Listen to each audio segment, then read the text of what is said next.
All sports, all plays. All sports, all plays. All sports, all plays. 365, we making up plays. You talking the game, get you through the days. We're high in the court, the dime in the lane. Variety topics, living the same. All presentation, sports information. In the airways, taking the nation. All sport, all plays, like working your faces. Grace at the field, so tie the laces. All sports, all plays.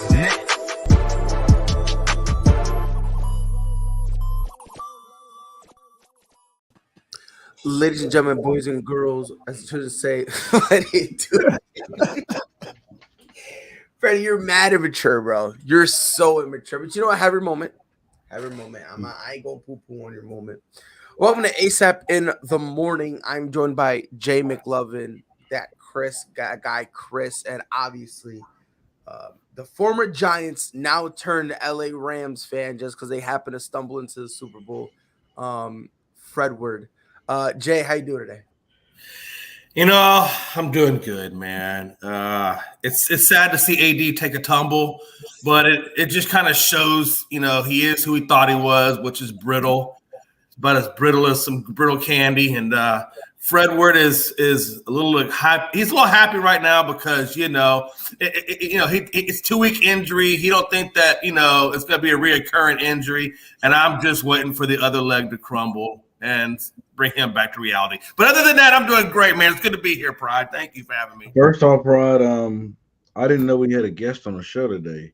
Ladies and gentlemen, this is Jay McLovin's brother, his distant brother. You don't know Yes, who Jay McLovin is? rumor run it that this is his brother, but I decided to call him Jay McLovin, because Jay's sick, so we thought we were gonna get away with it. You obviously put the spotlight on it. Chris, my guy, how you living today? I'm doing good. Ready to jump into some sports here. DeRozan looked good last night. He looked great last night. All right, Freddie. Chris, go ahead. Chris, you know who else looked great? Yeah, here you know goes. Who else looked great, Chris? Let him live his life. Go ahead. Chris, you know who else looked great? Yeah, the Indiana Pacers. They finally won a game. The King. Woo! He said, and then they get rid of Thompson after he played good for him. He said, you know what? Saturday, I let it go. I missed the free throws. But you know what? If I got to do this on the sideline and meditate and make sure we come down the stretch and we dominate, hey, he put on a GOAT moment last night. Hey, and he did that when the stars came out. Aaron Donald in attendance. And LeBron just put on a show, looked like vintage Bron. Woo! Y'all better watch out. Y'all better hope this break cooled him down, because I seen a look in his eyes last night that I have not seen in a very long time. Wow, that's insane to me. That's insane. And the reason I say that's insane, I was saying LeBron was the GOAT before it was nice to say. Now, all of a sudden, and Freddie used to kill me all the time for it. He used to violate me. He used to kill my will to live. And all of a sudden, how the turntables. All of a sudden, you acknowledge and you decided to bend the knee to the greatest basketball player of all time. Now, Chris, Jay, I give it 2 weeks. Lakers going to go on a losing streak, and he going to say, Kobe would have never let this happen. That's why he's not on MJ's level. I give it 2 weeks. I give it 2 weeks. Actually, this year, I don't blame it on LeBron. Now, last year, we got in the playoffs, I blamed it on LeBron. But this year, I can't blame it on him. Now, you got to blame somebody on Bron. Maybe. I just love how the Lakers organization comes out and tells Bron and AD, this is your mess. Go make it work. And I'm going to tell you right now. I'm going to tell you right now, as long as Russell Westbrook is on this team and you got this old decrepit lineup, you can't make it work. And Freddie, I know you're delusional. Your boy is up in the hospital right now, laid up in the bed, going to come back in about a couple of weeks, but then he'll be back on retirement again. And if you think this team is going to make it work, well, I got a bridge over in Brooklyn that I'll sell you for dirt cheap. First off, Jay, I want to correct you. He last night he went home to his wife. He wasn't in the hospital. And second of all, I want to correct you on something else.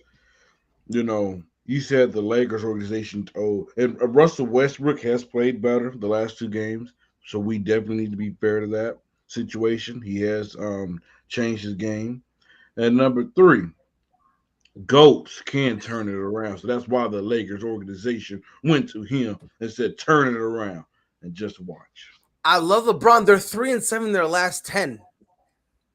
Watch. You saw the tweet Saturday night. He apologized. He said, "Playoff mode activated." And Chris, I'm explaining to you why people thought he was the answer. I'm going to explain why. And it's actually real simple. It's actually real simple. When you see a guy get triple doubles, it looks nice, right? It looks nice. When you have a guy who can average a triple double, a very easy casual mindset is to say, oh, well, if he can get triple doubles here, he can get triple doubles anywhere. And that's the casual mindset that, unfortunately, the people who defend Russ think. That's the casual mindset the Lakers organization thought. And as much as I love LeBron, it's the casual mindset he thought when he told that front office, do not get anybody else. We only need Russ. That's really all it comes down to. Because I'm going to tell you this right now, man. If Russ doesn't average a triple-double, no one cares. It's true. And you know, Pride, the crazy thing about the triple-double is, and it does look nice when you see the triple-double. It's like, oh, my God, Russ got a triple-double. He's the greatest thing since sliced bread. If you're a real basketball fan, it looks good until you see the field goal percentage. And then once you see the field goal percentage, you're like, damn. Well, not even that. Hold on, Jim. Hold on. One thing that we're not going to sit up here and do is. Oh, no, we're absolutely going to do it, Fred. No. You're not going to slant this man down because the last two games, Russ has not been the problem. He's played. The last two, listen to what you just said. The last two. What about the hundreds of games before it? But you know what? The season is turning itself around. How do we sweep that under the rug? The season is turning itself around, Jay McLovin. But this is all I'm saying. You know, I'm always representing, baby. You know this. But and also, Dustin, thank you for telling me I look younger. I feel like I look younger. I appreciate that. How can we see that? Like fans and just us in general can see that Westbrook wasn't going to work. We all knew it. But here's the thing: the player like LeBron. But here's the thing, Chris. People who understand basketball knew it wouldn't work. See, Freddie, he's a Lakers fan, so he has to believe in it. You know what I mean? Like, hold on, Freddie. No, because it's true, Freddie. Because you're a diehard fan. Think about it. If I'm a Celtics fan and we went and we got a scrub, let's say we decided to go like Dennis Schroeder. Let's say we gave him a pedonk. Let's say we gave him a max contract. Guess what? As a fan, do I like it? No. But I have to try to accept it because at the end of the day, he's still on my team. Whether or not I like it, the organization still gave him that money, right? So as a fan, I have to I got to at least accept the bare minimum he's on the team. So that's where a lot of Lakers fans are. See, what I'm saying, though, is knowledgeable basketball fans knew it, but how didn't LeBron and the GM of the Lakers know it wasn't going to work? Let me tell you. Let me break it down like this, because when they made the trade, I had a feeling that it wasn't going to work. But guess what? I was hoping that it was going to work. I'm praying. But the thing is, Pride was trying to say this.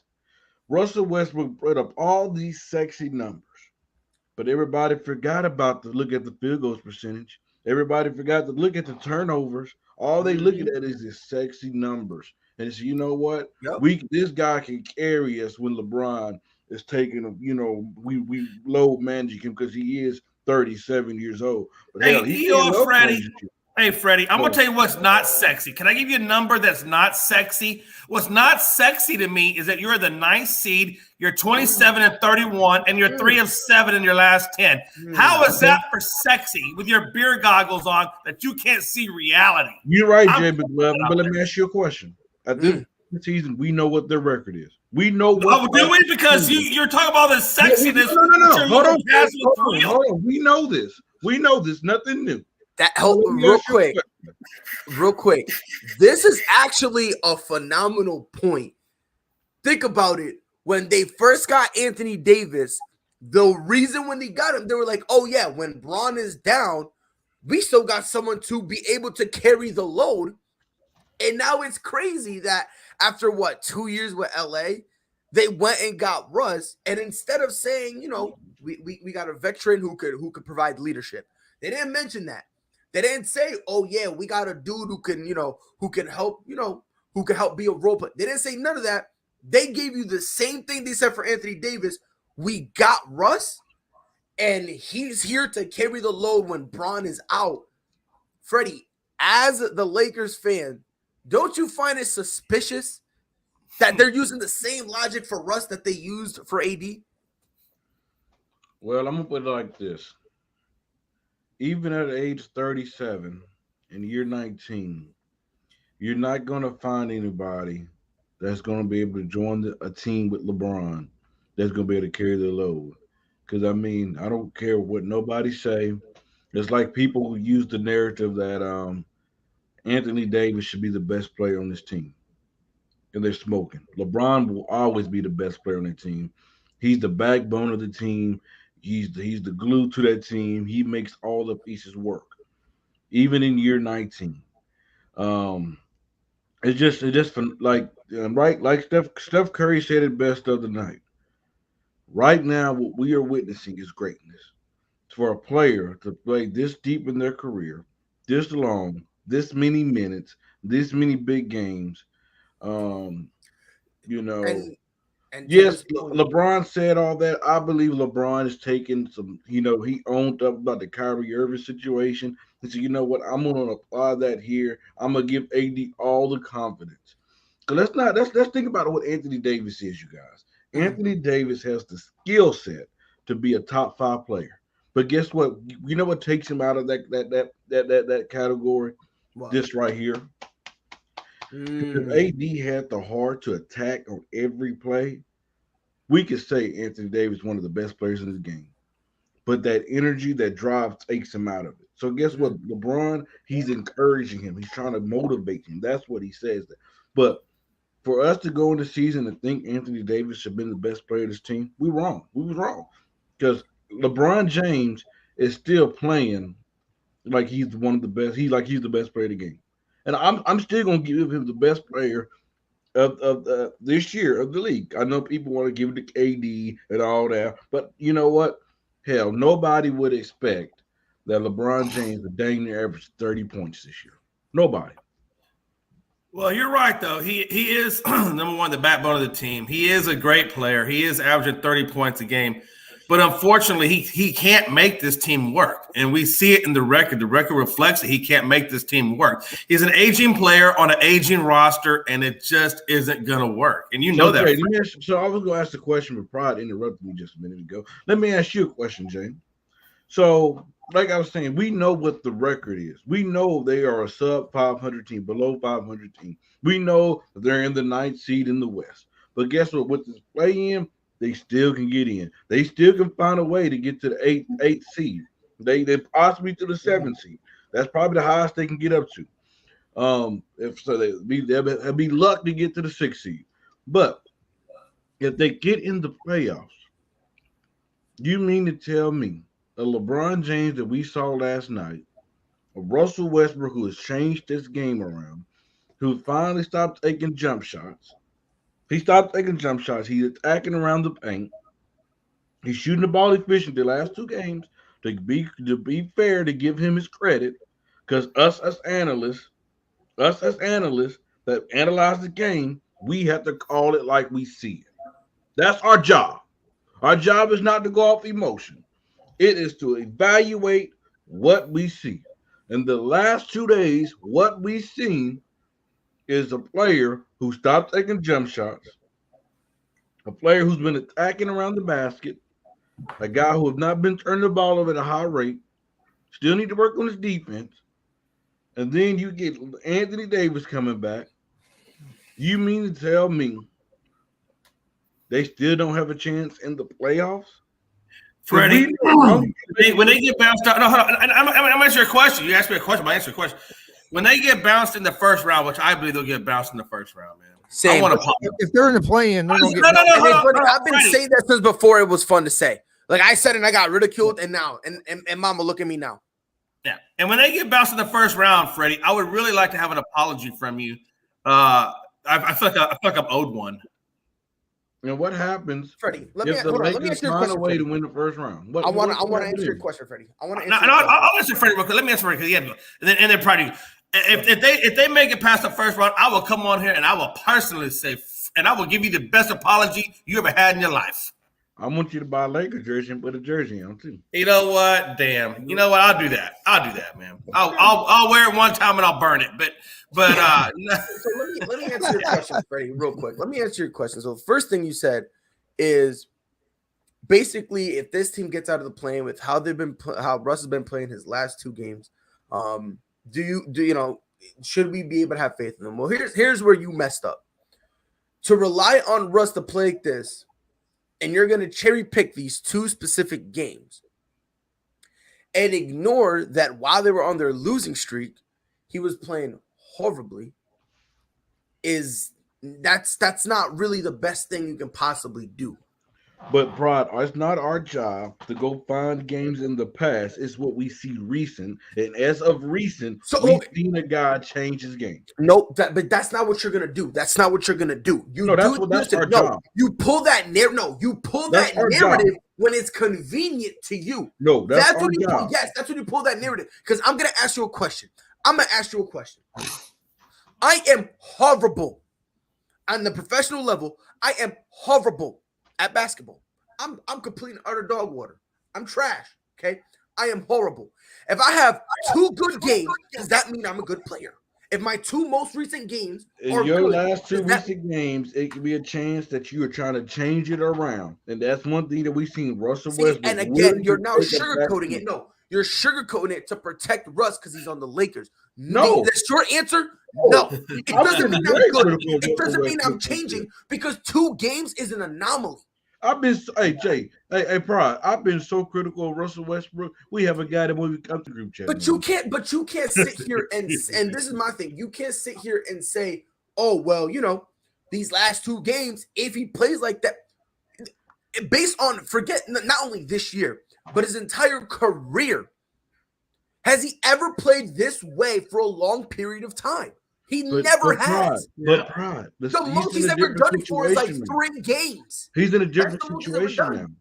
He knows these next 30 games. No, I'm talking about this year too, though. This year too, he's played this way, this passive way, for only like at most 4 games in a row before he gets butt hurt and then goes back to what he did before. Bro, what I'm saying is Russell Westbrook knows in these next 30 games or however many games they have down the stretch, if he don't change the game, his game around, if he don't change the way he plays, and if he don't take the back seat, if they're still losing games, he don't want to be traded this offseason. But he know if he don't turn it around, he's gone more than likely. That he will be traded. Though, but he's not gone because if he really was, he would have been gone by the trade deadline. Nobody wants that. Yes, because Freddie was smart that they didn't trade him. The contract. Nobody wants. Do you know why they didn't trade him? Do you know why?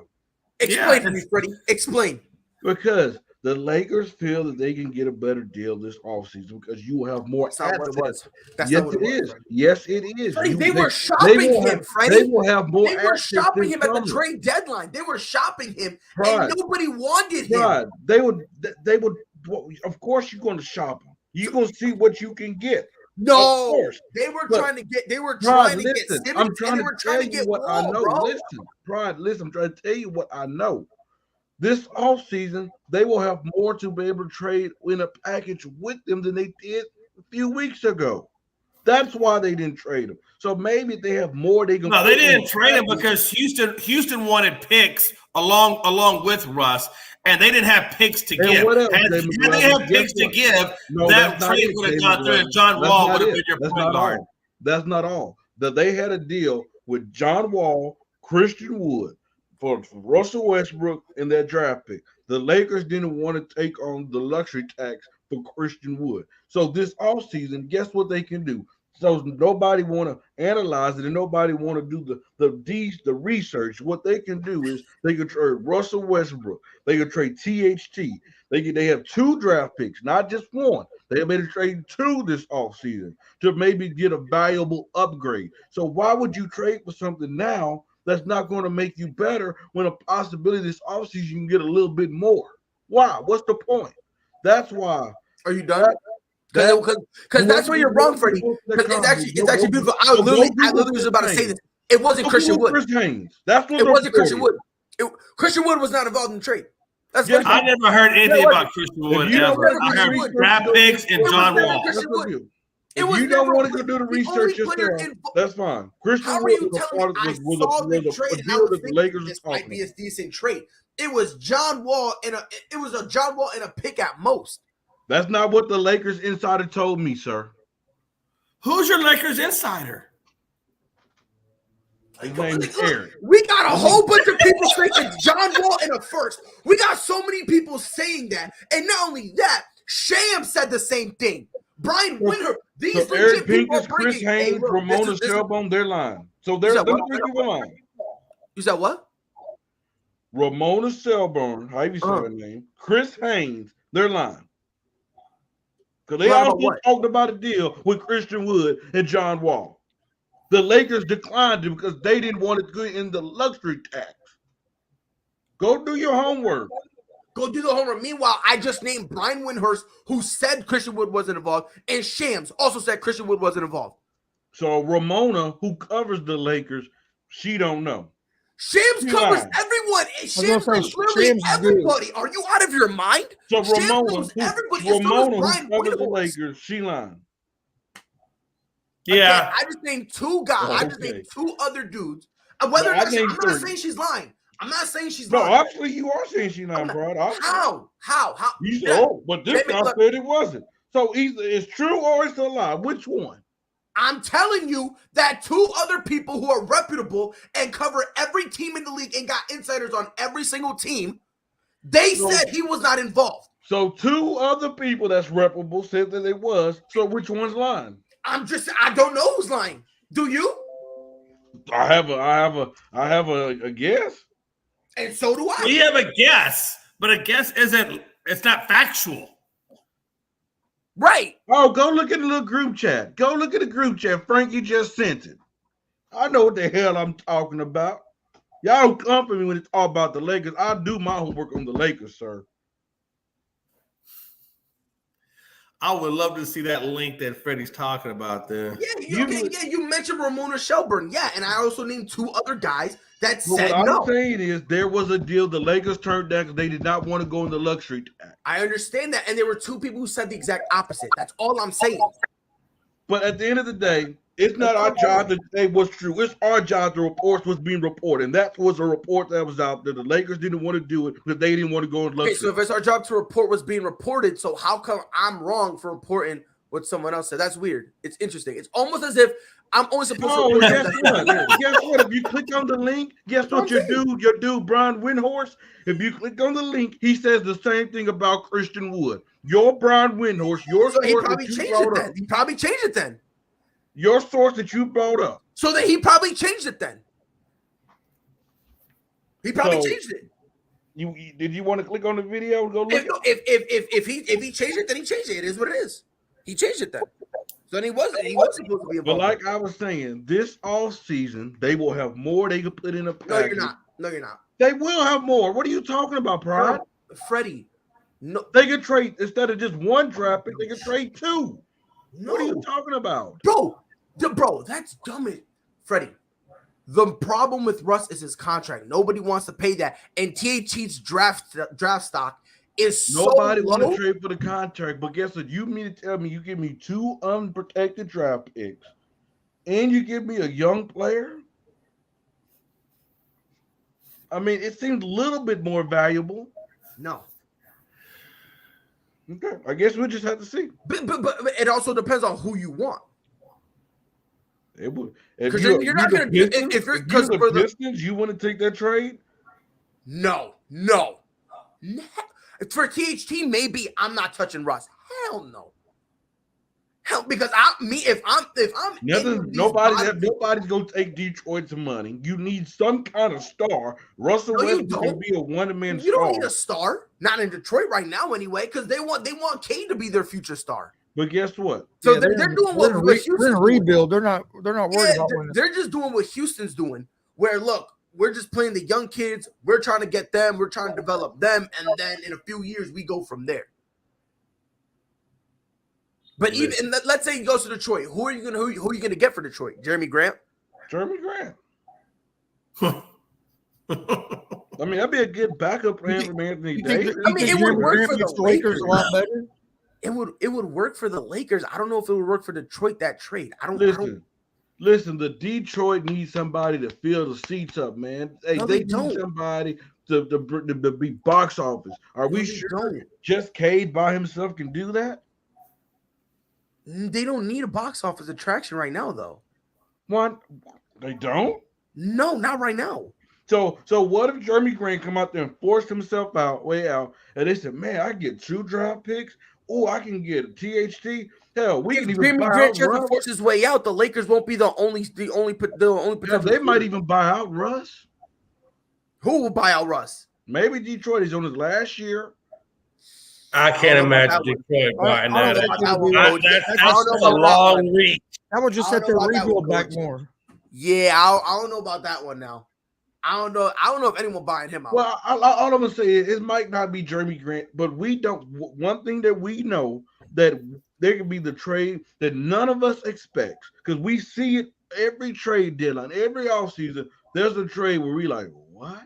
And nobody expected. And all I'm saying is this offseason, we know LeBron can be working behind the scenes, forcing somebody out and all that. So they didn't trade him for a reason.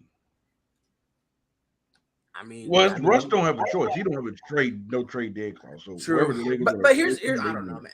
I like look at the end of the day. There's Harden, you owe me an apology, by the way. For what? You all basically called me a liar. What I said. Get out your feelings. You ain't getting an apology. Get out your feelings. All I'm saying, Russ is in this weird situation where he's untradeable. He's untradeable. Freddie, I bet you Sacramento trade for him. We just seen them trade their best player. You think so? Yeah, they're Sacramento's not a trade for that one. I don't think they're Sacramento. They're very dysfunctional, bro. But the thing is, if the Lakers were to do that, it would have to be something clearly revolved around De'Aaron Fox, and I don't think they're ready to give up on him just yet. But guess who would take him head on? The Lakers take De'Aaron Fox. I mean, everyone and their mom would take De'Aaron Fox. I mean, let's just not everybody. Who won't? Not Golden State. Golden State will take De'Aaron Fox. Stop playing. No, they got Steph Curry. They don't need De'Aaron Fox. They'll take De'Aaron Fox. Stop playing. They'll take De'Aaron Fox. Not the Suns. Now he won't start, but they'll take De'Aaron Fox. Not the Suns. They'll take the Phoenix Suns will take De'Aaron Fox. No, they won't. Every single team in the NBA will take De'Aaron Fox. Every single team. Now he may not start on every team. I'll give you that. He may not start on every team, but every wants team to start. in the He ain't NBA gonna will be take no De'Aaron backup. Fox. He wants to start. He ain't gonna be no backup. You said what now? He wants to start. He's not playing no backup. I think he would. If he's in the right situation and he's getting minutes, bro. He's too young. Listen, he hasn't got his if he's put in a position where he's coming off the bench, but it's a Clippers situation with what they did with Lou Will, where he was coming off the bench, but he's playing starter minutes. I think De'Aaron Fox will be okay. Frankie, you're right. Them trashy Rockets. You mean rebuilding Rockets?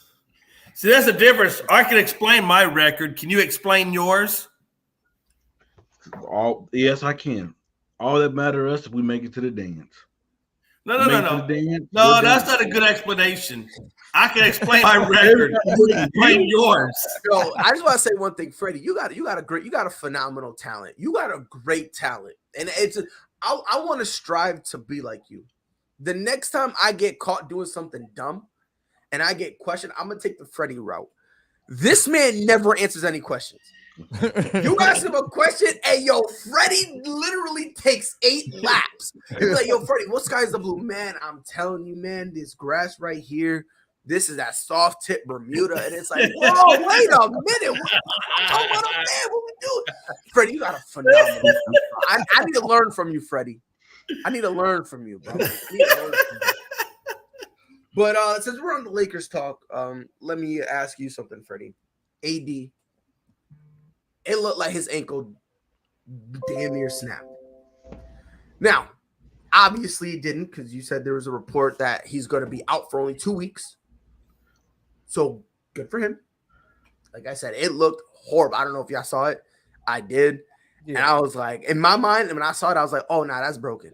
Yeah, I thought he was out for the rest of the season. Me too. I thought that's how bad it looked. So, Freddie, as a Lakers fan, AD being out, are you concerned at all?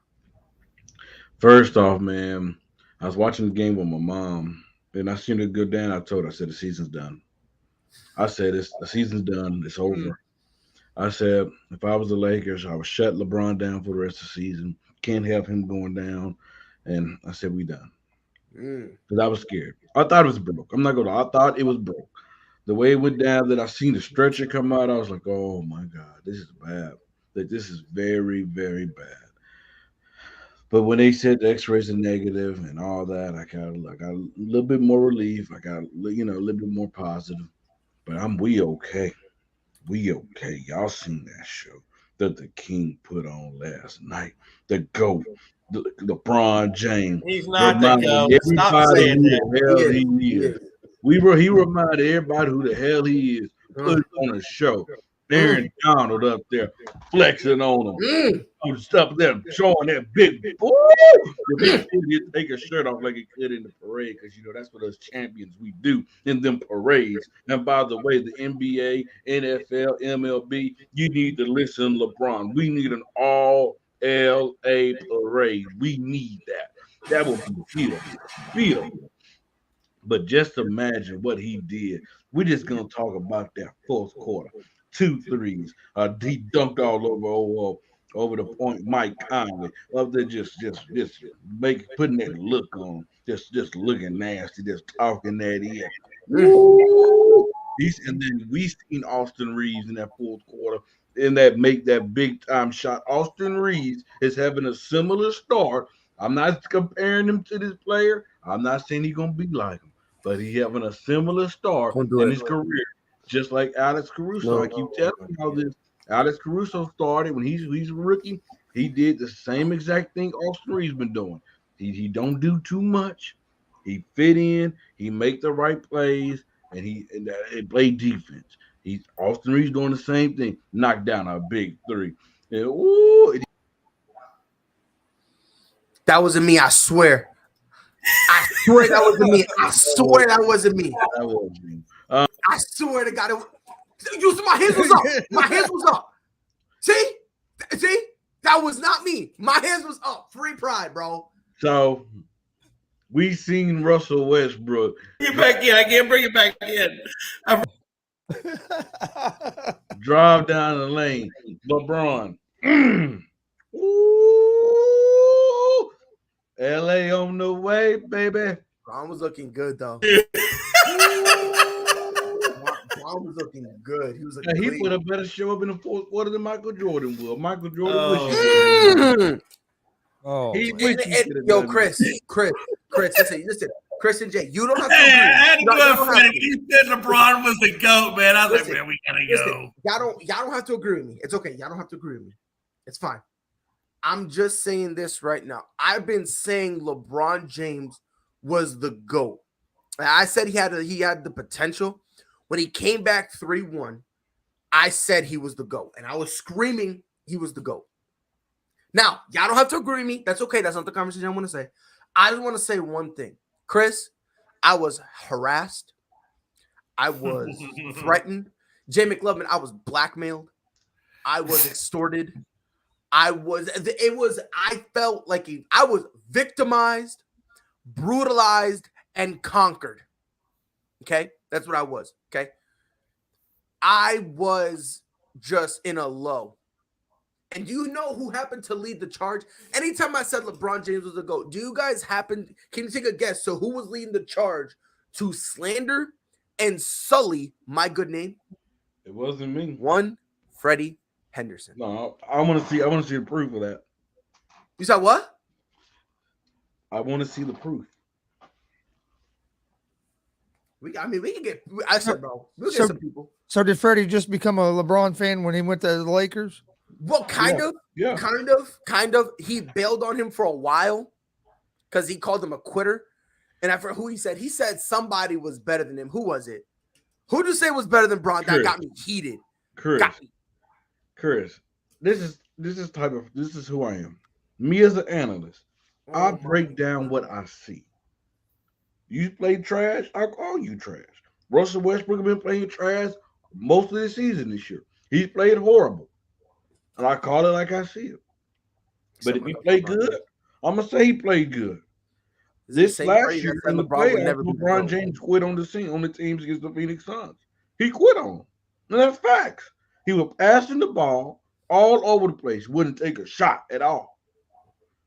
I said Kobe B. Bryant is better than LeBron James. No, it wasn't him. It was somebody else.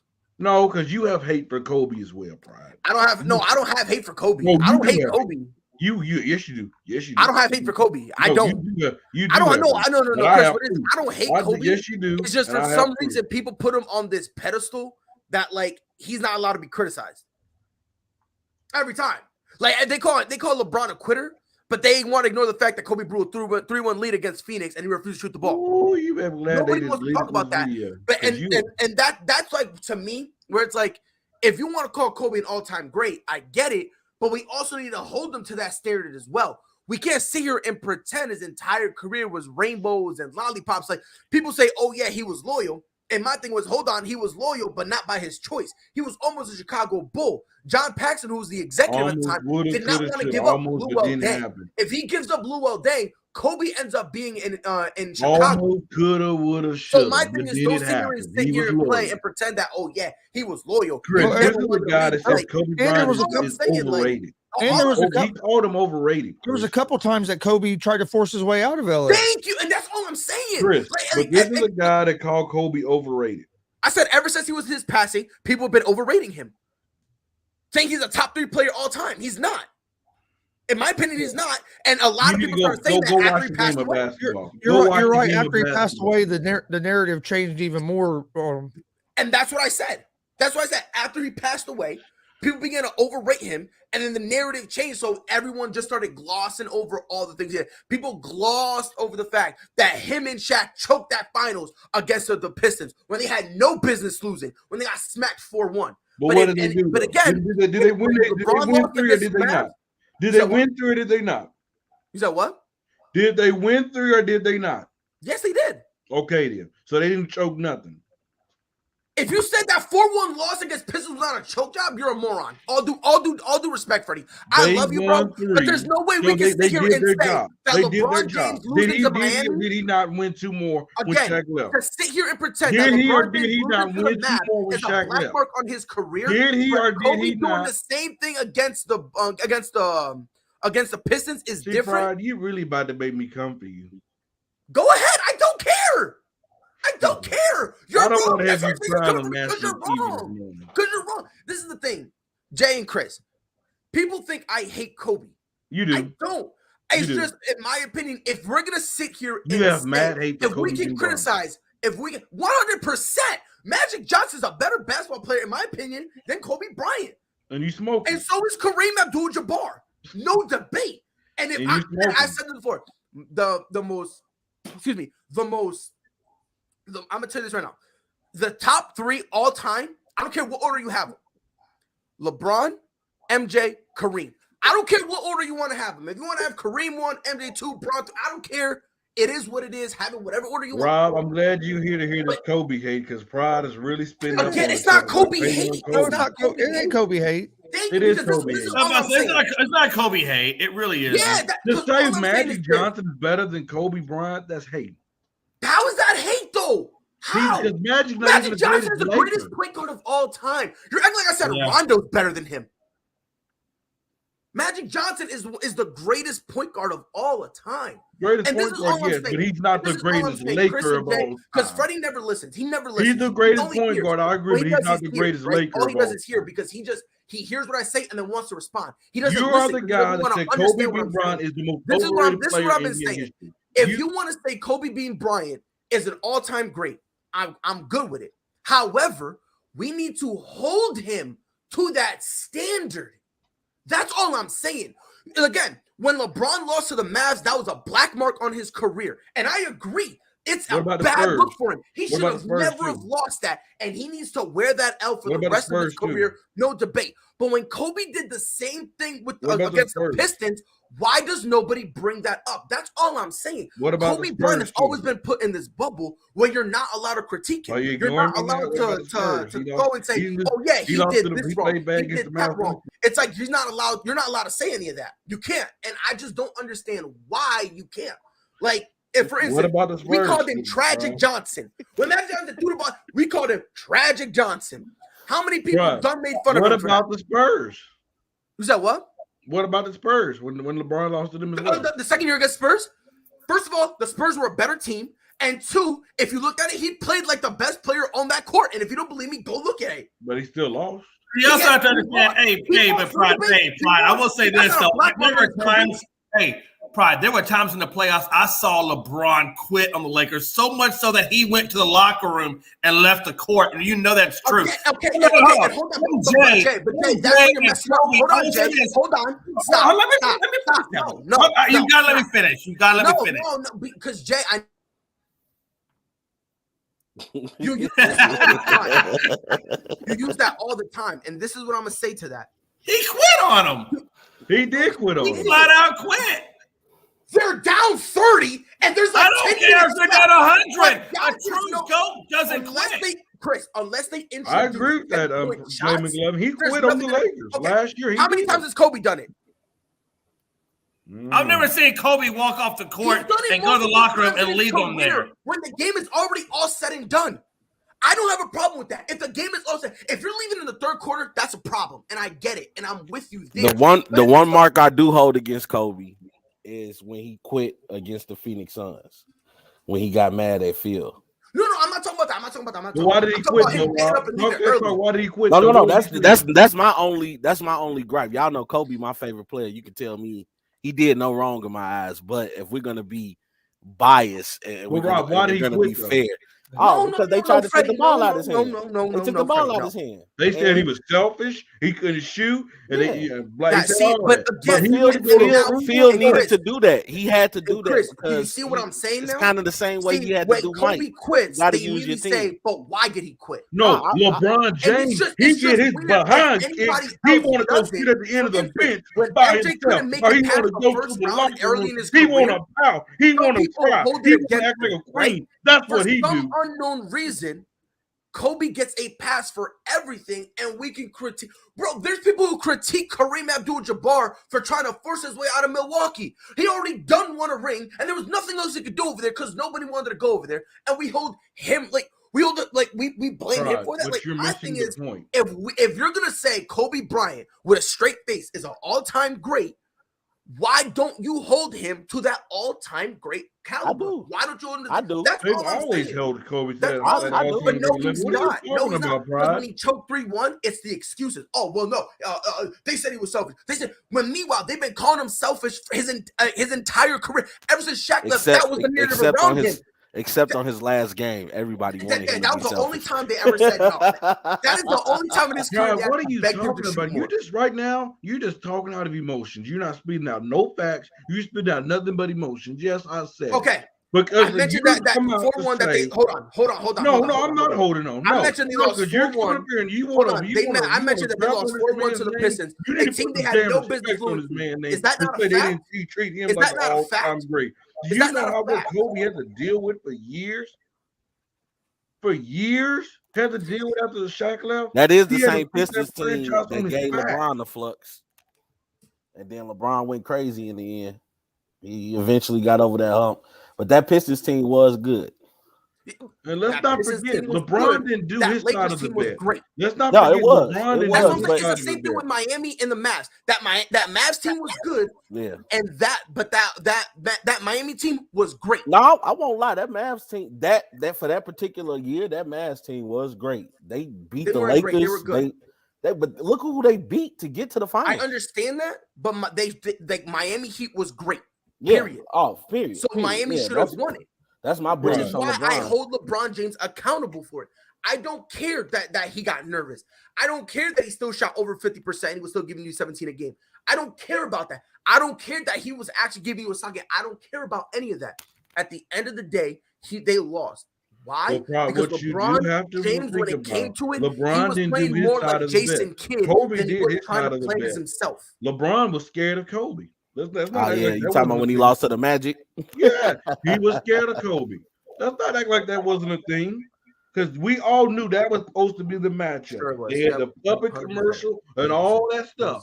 But he was scared of the matchup. Hey, those were some great commercials, by the way, wasn't they? I missed those puppets. Hey, let me say this. Let me say this. Y'all can argue the Kobe Bron. You can make cases for both of those guys in terms of who the number 2 guy is. But don't you ever put that at number 1 because that's reserved for MJ only. No, only. I'm gonna tell you. It's MJ only. You can argue the number 2, but you can't ever argue the number 1. And the fact that you argue number 1 means you don't know basketball. LeBron tell him, Jay. Tell him, Jay. You don't know basketball. Kobe, y'all a bunch of imposters. Kareem number 3. Jordan's number 4. Wait. And there you go. And that's why this show lost credibility. Jordan number 4. LeBron, Freddie, what you just say? Kareem, then Jordan. All right, Freddie. And Chris, this is what I'm saying. This is what I'm talking about. The Kobe stuff. Thank you for coming to my TED Talk. You're no longer able to talk basketball. Come on some real stuff. And listen, I said this. This is the only top 3 acceptable. I will never. Hey, Kobe is my favorite player. I cannot put the remix over the original, brother. How come you can? Tell me how come? What makes Michael Jordan and Kobe different? Please tell me. Michael Jordan was undefeated in the finals. Okay, and let me ask you this: Hey, how many 3-peats? Hold on. How many 3-peats does LeBron have? How many 3-peats does Kobe have? Because I'm pretty damn sure that Jordan has 2. And not only that, but he put a sabbatical. Why did he put that sabbatical? But why he do that sabbatical? Because Phil was leaving. He wanted to go play baseball. There was nothing else he could do in the game of basketball. No, it wasn't. Because Michael Jordan was on record when they asked him, if Phil doesn't come back, do you come back? He said no. If Phil's not here, I'm not here. Don't do that. And even if you want to go that route, what's wrong with that? There's nothing wrong with that. There's nothing wrong with that. Because if LeBron James did that, we're killing him. We're killing him. No, not necessarily. Because it's not like Jordan went to a different team. No, wait. No, Pride. I understand what you're saying, but it's not like Jordan went to a different team. He went to a completely different sport. Well, he couldn't because they still had him under contract, so he couldn't go anywhere. Well, I'm just saying, I don't think Jordan's leaving to go to another team. I don't think so. Because he couldn't. No, I'm saying even if he was able to fulfill that contract, and let's say Phil left, I don't think Jordan's playing for another team that's not Chicago Bulls. Well, I don't know, man, because no one even thought he would leave it. He would even leave the first time, and he ended up leaving it. So I don't know. But I'm still gonna ask you the question though: how many 3-peats does Bron have? And you're right, LeBron. The most he's done a back-to-back, and I understand that. I'm just asking the question, and I'm with you. I understand that from that perspective. But again, if it's only gonna boil down to just no, that's just one point, Pride. That's not all of it. No, because if that's your main point, then Scottie Pippen is on the same level as Michael Jordan. Because you can say that. You can say that. Okay, so then you can say, but you can say that what's name? D Wade is on the same level as LeBron James. You can say, I mean, any one of those you can say, right? That's what I'm saying. Using your argument. Which is why I'm trying to tell you, your argument is dumb.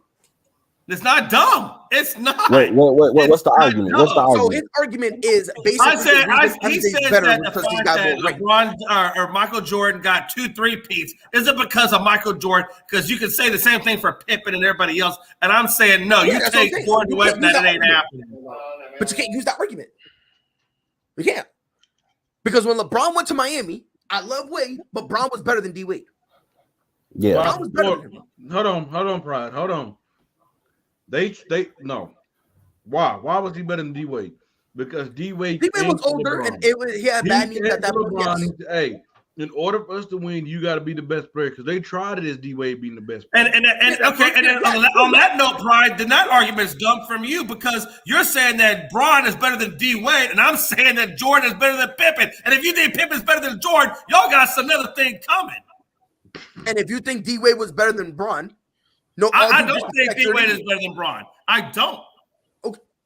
But again, the reason I'm saying that that's a nonsensical argument is because you're saying, oh, how many times did LeBron James three-peat? He hasn't. That's right. How many times did he three-peat? Alone in and of itself does not mean that he's better. Because how many rings does Robert Horry have? He's got 7. Does that mean he's better than Michael Jordan? Hold on.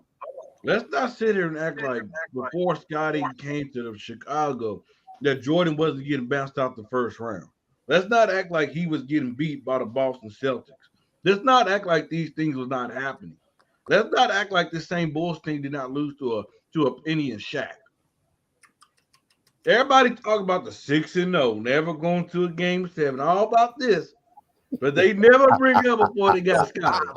Rob, I'm not even gonna attack that, Frank. Because you don't want to. Because you know I got you. That's ridiculous. You know I got you. Freddie, why do people act like the moment Pippen was drafted to the Bulls, they immediately started winning? They did not. It didn't happen that way, brother. If y'all paid attention to the Bulls' history, Michael still had to teach Scottie how to win.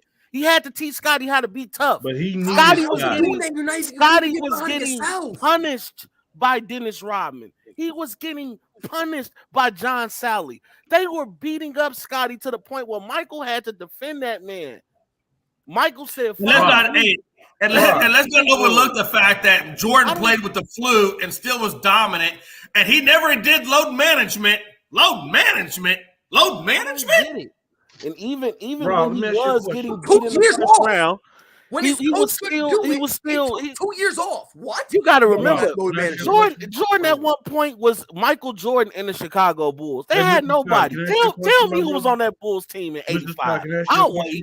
Tell me who was on the Bulls team in 86. I'll wait. Scott, can I ask you a question? Yeah, ask away, Freddie. Since Jordan had to teach Scottie, since Jordan is such a great coach, the greatest player of all time, why couldn't he win without Scottie? Why did he go years getting bounced out the first round? Why did he getting beat by the Boston Celtics? Why since he was the greatest player of all time? Because we have seen LeBron take bombs. And Scottie was the greatest sidekick of all time. No. Answer my question. Because we've seen LeBron take bombs to the finals. Yeah, he took bombs to the finals. We've never seen Jordan take a bomb squad to the finals by himself. Did he win? No, because he didn't have a Scottie Pippen. Because nobody can win a championship by themselves. Around him. But here's my nobody can win a championship by themselves. I don't care how great of a player you are. But Rob, at least LeBron took them there. Jordan didn't take them there. Yeah. And hold on. And when did we start giving out participation awards? Rob, when did we start giving out participation awards? Hold on, Rob. Oh, you made it to the finals, but you didn't win. About 10 or 15 years old, about 10 or 15 years old, we started giving out one man awards further than another man without a loaded team. See, everybody want to use this narrative against LeBron. Oh, they say, LeBron, he need all the help. But guess what? It seemed like Jordan need all the help to get to the finals. But Jordan, let's be honest. If you understand the game of basketball, basketball, it's a team sport. It's still a team sport. You can't win it by yourself. But what Jordan did was Jordan built the team. Jordan was with. Real quick, Freddie. Freddie, let me just sneak in here real quick, Freddie, and then I'm gonna let you speak your piece. I find it funny and quite comical how Jay and Rob now, all of a sudden, say you can't win a ring by yourself, yet in the same breath are now saying because don't twist it now. Hold on. You're gonna tell me that Bron can win the damn thing without by himself? Come on. No, God, finish. No. I'm not playing this game with y'all because you just see the inconsistency. Supposedly, you cannot win a game by yourself, yet somehow Michael Jordan was solo dolo, the only reason the Bulls won the championship. I never said that. It's perplexing to me. I never said that. Because when they won their first finals, I think, what was it, 91, they played the Lakers. Game 1, Magic Johnson had Michael Jordan crying. He had him on the bench crying because Magic put a triple-double on him, and he was mad crying on the bench. Phil looked at him, said, "Shut up. You're supposed to be a grown man. Scottie, go guard him 94 feet. Scottie is now incumbent upon you where you need to go guard Magic Johnson. Because for some unknown reason, Michael couldn't do it. I don't know if it was just the size. Could be. It could be maybe it was just MJ's night. Who knows? whatever the reason was, he got a triple-double dropped on his bald head, and he was crying, depressed, sad, about to pull a sabbatical. He was about to retire before he retired. And by the way, I never said. You're putting words on me, and you're twisting what I'm saying, and that ain't cool. And I'm gonna stand for my own damn self. And you can shut the hell up.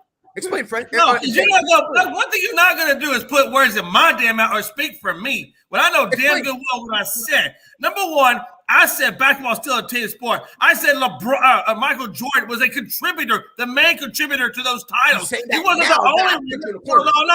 No, you ain't gonna do that to me, bro. Yeah, I never said that. I'm not the one like that. You ain't gonna do me like that. You gonna let me defend what you said about me, and you won't give me my damn time. Now listen, you can take your time as long as there's big truth and honesty. You still gotta have a team. You can't just go out there by yourself and go 1-on-5. It's not gonna happen like that. But you are the main contributor. That team did go through Michael, just like when LeBron is on his teams. Those teams went through LeBron. LeBron didn't do it on his own either, but he was the main contributor for either if they win or if they lost. Just like if Michael Jordan wins or if he loses, he's still the main contributor either freaking way. So don't tell me that I said this or I said that. That's not what the hell I said. Contributor. You say that now. Let's get some order. I've never not said that. You twisted what I said, and you made that fit your argument. You took what I said and tried to make it fit your argument. Order in the court. Okay. Yo, you might maybe go get a gavel. Everybody has spoken their piece. Okay. It's okay to be wrong. Tell me what the hell I said. Pride. It's okay. LeBron James is the second best player to ever play in the NBA. But hold on, Rob. Y'all just still didn't answer my question. But this is what I was saying, Jay McLovin. Speak the truth. Speak the truth. This is what you failed to realize, Jay McLovin, because you didn't bring this up. Why did it take Scotty to come to the Bulls for this man to win? Jordan is not that great of a player that he can lead a team around him without a non-great player to a finals. We've seen LeBron James do that numerous of times, take bums to the finals. But we have not seen Michael Jordan. Really? So Bosh was a bum. So Bosh was a bum. Wade was a bum. Miami wasn't. Irvin was a bum. Hey, Freddie, why did it take for LeBron to go to another champion to learn? I'm gonna tell you, Rob. I'm gonna explain to you. I love when people ask me that question. And it's simple, very simple. Name me the proper moves they made to build a proper roster around LeBron. I'll wait. I'm still waiting, but I shall wait no longer because they didn't do anything. Well, they did because LeBron went to LA. Hey, LeBron went to LA and he brought in everybody he thought he needed to win, and he still was not winning. So he kind of did do that. Going back to Freddie's question about why the Bulls wouldn't win until Pippen got there, the same thing. They had to. Jordan had to wait on the team to get some players to build around them. Right, but that's my thing. Why, if he's that great of a player, since he's the greatest of all time, he should be able to lead a team by himself. But that's not even the route I'm going. But Chris, that's not even the route I'm going because I see what Freddie's saying. But this is where I'm going. This is the route I'm taking. Why is it that when LeBron struggled in his early Cleveland years, or not even him, more the team, it's always. But for instance, when LeBron was supposedly he was scared of Kobe because I think it was the Magic that even though he was kind of balling or whatever. But again, that doesn't matter. Supposedly, it's LeBron's fault, and LeBron was ducking him. It's LeBron's fault they lost against the Spurs, even though they had 4 Hall of Famers, including Greg Popovich. My thing is, how come in his earlier we can blame him for that, but then when it comes to Mike, we can go, oh well. He didn't have help. I think they both should get blamed. But I'll be honest, I was never a big Michael Jordan fan. I think he's the greatest. I think he's the GOAT. But I was always a big Reggie Miller fan, of course, because I live in Indiana and I got to meet Reggie when I was a little kid, and I've always been a big Reggie Miller guy. Right. I don't know, man. It's just, to me, I just don't. It's just perplexing to me. It really is. It's weird because, again, supposedly it's a team sport, yet supposedly MJ is the only one who three-peated.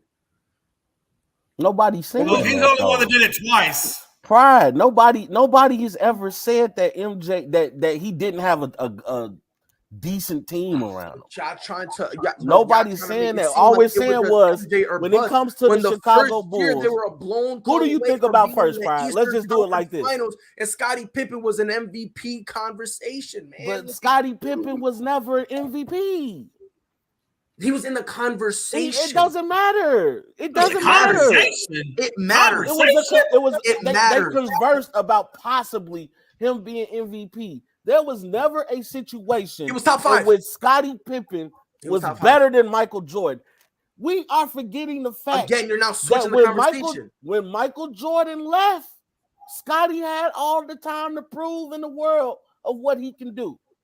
It got to the point that Scottie Pippen was wearing Michael Jordan shoes with his shoe in the air, pointing at the Jordan emblem, asking him to come back and lead us back to the promised land. Do you forget that? Do you forget that? Sure. They asked him to come back. Who asked who to come back? Scottie did publicly with his shoe. Mike, come back. Please come back. Save us. After the organization was like, oh, he's contemplating a retirement. Yeah. Okay, we got to bring him back. So don't make it seem like Scottie was just begging him to come back. Because he realized, he realized with the Portland Trailblazers, like he realized with the Houston Rockets, that Scottie Pippen is a number 2. What happened in Houston? He's a number 2. No, what happened in Houston was completely different. How's it different? How's it different? He had Hakeem Olajuwon, he had Charles Barkley, and you had Scottie freaking Now who's making the excuses, Pride? No, I'm not making excuses. I'm just saying, you have Scottie Pippen, Charles Barkley, and Hakeem Olajuwon, and you still can't win. There we go. So this is why I'm saying it was different. It was different because those 3 dudes just could not fit. When it came to Hakeem Olajuwon, who, and again, if y'all look into it, y'all would know this. Hakeem Olajuwon was just doing his own thing. He was just chilling. Every other day, Scottie and Charles were beefing about something. It was always the dream. Yeah, it was. Thank God, Hakeem the Dream, who thank God that Michael Jordan retired so he can sneak his 2 rings in. Everybody else got denied due to Michael Jordan. Oh, you're right. Yo, Freddie, he's right. They got denied. The Lakers got denied. Pistons got 91. Denied. The Lakers did get denied in 91. Oh, my bad, to your Scottie Pippen point, Scottie Pippen point, Pride. Guess what, Pride? You know why they had to put Scottie on Magic? Because that's too much to ask a guy to lead your team in scoring and defend the best player on the opposing team. Yes, Scottie, get out there and do something. I've seen LeBron do it and fail. Really? And fail? And fail. He did against OKC when he When has LeBron ever been known as a defensive player? Hold on. He did. Hold on. Time out. First of all, getting up to it, every time they played Chicago, he was guarding D Rose, who was their best player. So let's just get down with it. But let me continue. Hold on. Let me continue. 6'9" guy guarding a 6'3" guy. Right. You're so great, LeBron. You're awesome at defense. He's right. No, you know what, Freddie? He's right. That D Rose is a little shorter. Maybe we should go taller because I remember in his second finals, he guarded Kevin Durant. I remember him being on KD. I don't remember him guarding KD the whole game.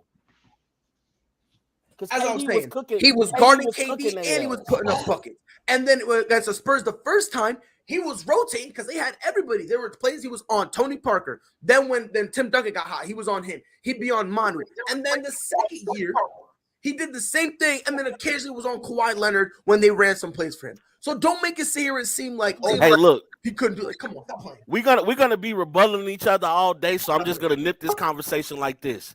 Michael Jordan never got on national TV and said, "I need help. I need help." Well, yeah, because he was back in the office. Because he was back in the front office. That's why he went and got Hey, that's why they went and traded. You go to the front office like a man. You go to the front office like a man. You don't go to national TV and say, we're top heavy as us. We're top heavy. We need help. Rob, I want to bring up a point to you. Michael Jordan better be glad when he came in, they started winning. A guy, one of the greatest centers of all time, was getting older. He wasn't the same guy. Because if Kareem was a little bit younger, still in his prime, that Bulls team. Oh, here we go. They would have beat. Hey, I think what y'all Hold on. What you misunderstood is that Michael Jordan built a culture. Hold on. Michael Jordan built a culture with the Bulls. I've never seen LeBron James build that culture with one specific team. He had to go to different places in order to keep his winning streak alive. But where is the winning culture? And you can see it even right now in the Lakers with Russell Westbrook and company. Where is that culture? We won a championship. That's the winning culture. A lot of teams can't say they winning. There's no culture like what MJ built. Hey, Freddie, if was a fifth, everybody would be drunk. We need to stop saying Jordan and Scott is the greatest duo of all time. They're not. They are. They're not. They are. I can name a duo that's better than them. Who is that? Kobe and Shaq. Ah, damn. Who's guarding them? Okay, so what's the next subject? What's the next subject? What's the next subject? What's the next subject? Because I don't even how want the to argue about this turntables. Because I was Rob loves Kobe, so I want to put him on a spot. Let's put him in an uncomfortable position. The player you respect the most in MJ against the player you love the most, Kobe. Now let's have this conversation, please. Pray tell, Robert, who is your guy? Please, who's a better duo? I got a better duo. Scotty and MJ was the better duo than Kobe. I don't know how you don't make that comparison, man. It's awkward because the thing is I'm gonna have to go Kobe and Shaq because of Shaq's size, bro. They only won 3 wings, bro. If we're doing that, give me Brother McHale. They're playing a 2-on-2. I'm talking about they're playing a 2-on-2. Well, that's not fair. I like that duo, Ron. It's gonna be tough because you know what I mean. That's not fair, Pride. What you going? No, I'm just saying. Like if they're Kobe don't even got to do nothing, bro. No, but Kobe's gonna be on MJ. Because I mean, let's be fair. If they're playing keeps, they're not getting the ball back. Rob, can I ask you a question? Rob, I'm gonna ask you a question. You know, because Kobe had played Jordan. Wasn't Kobe able to score on Jordan? You talking about when Jordan was with the Wizards, bro? I'm talking about Kobe. You talking about when Jordan was with the Wizards, man? Really? I'm talking about Kobe when he was a kid. Wait, hold on. Someone fact check me. I feel like I saw Kobe play, and he played with MJ, and MJ had a Bulls jersey on. He did. Yeah, he did. That was his last year, right? That game, Mike cooked Kobe, man. That was MJ's Kobe. Put like 30 to 40 points on him. Mike cooked Kobe. It got to the point Kobe was like, "How did you do that? I had you on the fadeaway, and you still hit Kobe it." Put 30 to 40 points on him, bro. Answer and the I question. love Kobe, bro. Rob, answer the question. Didn't Kobe put 30 to 40 points on him? Yeah, when he was with the Wizards. No, with the Bulls. No, he didn't. Let me fact check real quick. I was saying you hear all the fact check and come back. Ron, let me put you on the spot. I'm here. MJ and Scotty, Kobe and Shaq. Who's the better duo? It's easily Kobe and Shaq. But Kobe is not on MJ's level. I mean, to be fair, Rob, I know you're gonna kill me, but I mean, let's be honest here. You did admit that Scotty is a number 2, right? He's the best number 2. So by your logic, I mean, I got a duo better than both of them. Kobe's a number 1 and Shaq is a number 1. That was a 1A and 1B situation. Right. So I mean, wouldn't it be kind of, wouldn't it make more sense because it's a 1A, 1B versus a 1 and 2? Nah, it was a 1 and 2 with Michael Scotty. It was never a 1 and 2. You're not listening to me. I'm sorry, Pride. Go ahead. I'm not taking digs no more. I promise. I'm just saying. I have the fact check. Oh, real quick, Freddie. Hold on, Freddie. Just keep that in your back pocket for a minute. Okay. All I'm saying is this, Rob. With the Lakers, with Shaq and Kobe, that was a 1A and a 1B, right? Mm-hmm. Okay, so that was a 1A, 1B versus the Bulls, which was MJ's the 1 and Scotty is the 2. Right. Wouldn't it make logical sense that the 1A and 1B would beat the 1 and 2? Do you see what I'm saying? Yeah, I mean, the way you put it in a 2-on-2, I'm putting my money on Kobe and Shaq too. If we just thought that was the question. But go ahead, yo, Freddie. You said you had a fact check, please. 1997. Yeah. Kobe Bean Bryant scored 33 points on Michael Jordan, and Michael Jordan was a Chicago Bull, by the way. Okay. What did Mike have? I can find that for you. Yeah. Let's find that one too. If MJ does not have more than Kobe, then I'm giving Freddie the win. I'm gonna call it a knockout. Hey, Ron said he had a duo that was better than both those. Yeah, I want to hear this, Ron. Okay, so it was a great battle. Jordan had 36, Kobe had 33. So they even each other out, basically. That was the welcome home party for Kobe. Jordan got him by 3. Kobe was a kid. Jordan was already in his prime, out his prime, whatever you want to call it. Hey, let's not sit up here and act like Kobe was some regular kid playing basketball, bro. This man made it out of high school. But this is a guy that didn't even really play his first year in the NBA. That's great. Ron. But Kobe was still Kobe. Yes, but he had to shoot the 3 air balls in Utah. And that's what happens. You have to build up your confidence. You got to. Oh, trust me, Kobe B. Bryant is my dude. I cried. I did too. I said it a couple tears. I don't cry. Think about it. I was hurt. Man. I used to look at people like, how can you cry? You didn't even know this dude, or you didn't know this woman. How are you crying? Every year it comes around in January, last year, I still cried. Every time I watch the damn tributes and stuff. Dude, I'll never forget where I was at when I heard Kobe. It took my mom. My mom knows how much I love Kobe. She called me, was like, Kobe died? I say, Mama, stop playing with me. That's crazy. That's wild. I remember my story as well. For real, bro? Hey, I was hurt, bro. I was wild, hurt, bro. That's crazy. So Ron was probably like, he's Ron, who is this number 3? Pride, you're an a-hole. Yeah, I know. I was like, damn, it sucks. I ain't shed no tear. I mean, I didn't know. I didn't cheer for it. Don't get it twisted. I'm like, well, he's overrated. You know what, Pride? And guess what? I'll you know what? When that sad day comes, I'll be hurt. If something happens to Tom Brady too, I will be hurt. Nah, that one. I'm taking a sabbatical. Freddie, I don't know if I told you. The day Tom Brady passes away, if anything crazy happens, bro, if he leaves the country, I'm taking a sabbatical. I'm pulling a Kyrie. I'm gonna retire for no reason whatsoever. Ron, you said you had a third duo in there. I want to hear this. Yeah, my duo's better than Kobe and Shaq easily, and they washed Jordan his whole career. Give me Bird and McHale all day. Okay, that's not a bad one. Okay, especially in that prime. Don't try to diminish it, Rob. Relax. You think McHale better than Shaq, Ron? Nah, but McHale.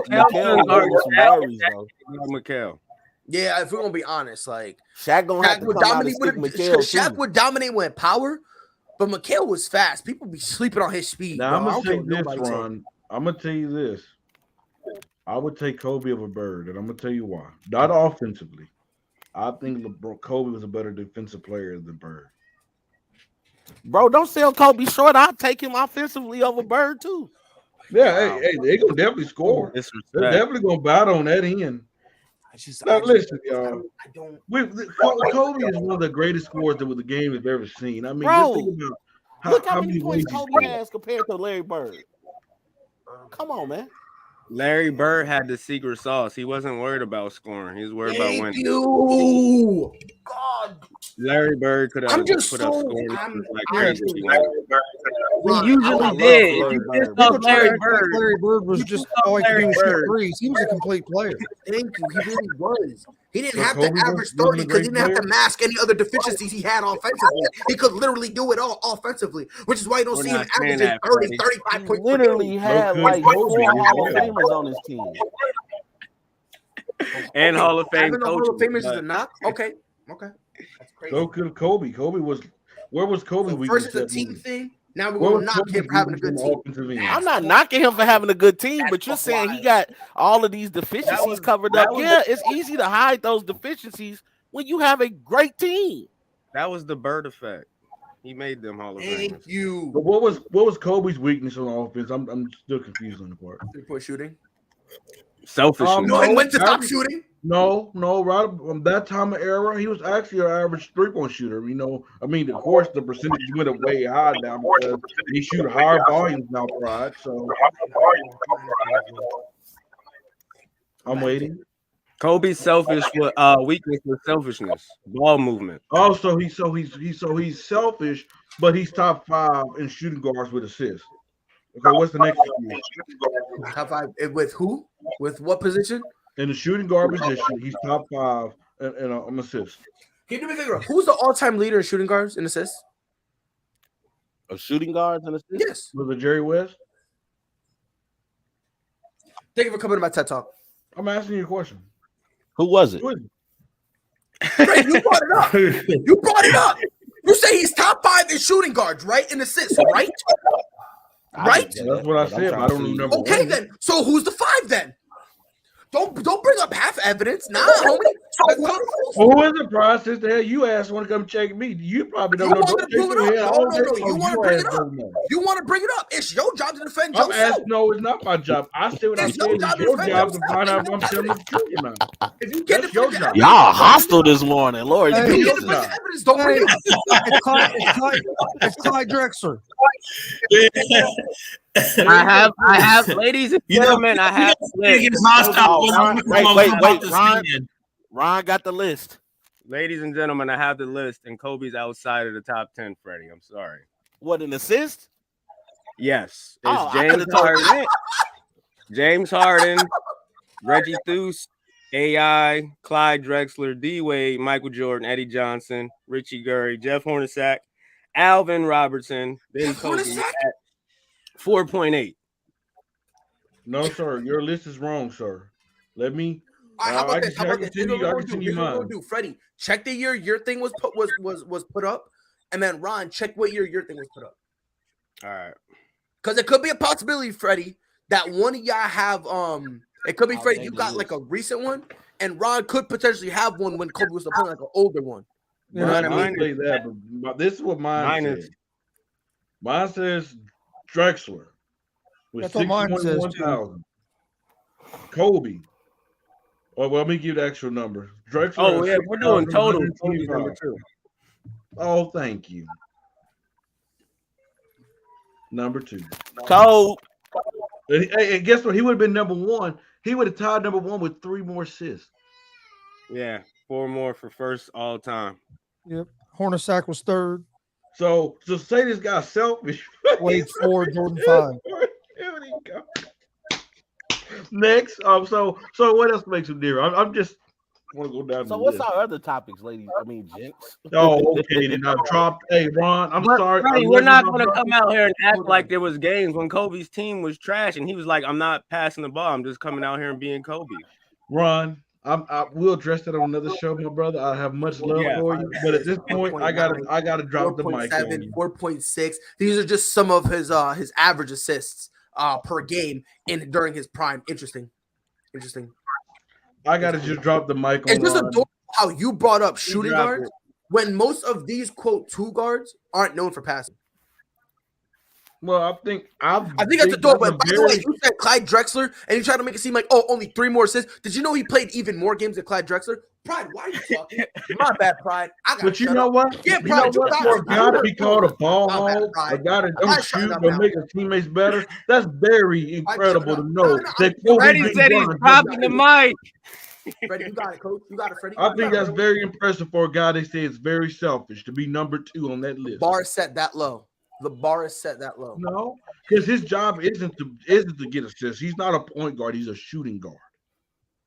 There is a difference. Can we take this number and look at it all time of all players? That's what I'm saying. So now, if it'll be low, because guess what, Ron? He's not a point guard. He's not a point forward. Neither is LeBron James. LeBron James is a point forward. LeBron James. LeBron James is a point forward. That's what he is. Hey, I will give LeBron this. His mama chose the right name, didn't she? Exactly. LeBron James. Mama Gloria James. No, Freddie. Just chill over there with your guy. Me and Bron, we chilling. No, Bron is my guy. Hey, I'm cool with chilling with my guys. You can chill over in 3rd place, Rob. You can chill in 3rd place. Mike and Kobe they gonna take me home, baby. They gonna take me home. That's wild, bro. Let me ask a question to y'all. Why is there so much disrespect on Kareem Abdul-Jabbar? Because Jordan had the most sexiest name.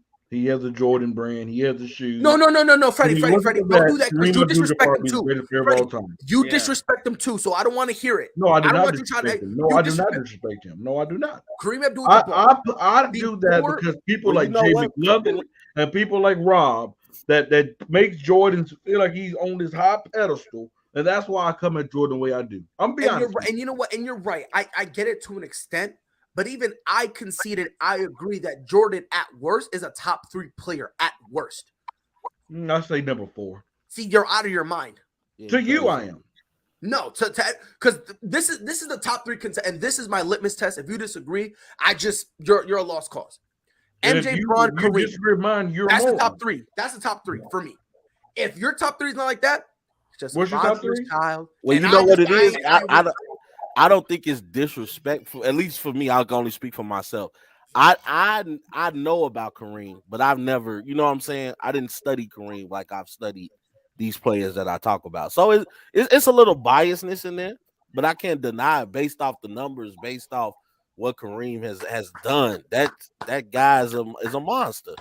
I can tell the truth, right? I can tell the truth. It's biasness. As long as Rob, thank you. Yeah, he was talking like, look, should he be in it? He should. Look what he did in college. I appreciate you for being Look at what he did in college. Look what he did in the Milwaukee Bucks. He's the ultimate winner. This guy had the most unstoppable shot in NBA history. Yet you got Kobe over him. No, I don't have Kobe over him. Your top 3. What was your top 3? Yes, I do. Yeah, because you know why? Kobe's the greatest Laker of all time. Kobe took Jordan. Being the greatest Laker of all time don't make you the top 3 in the league. He perfected Jordan's game.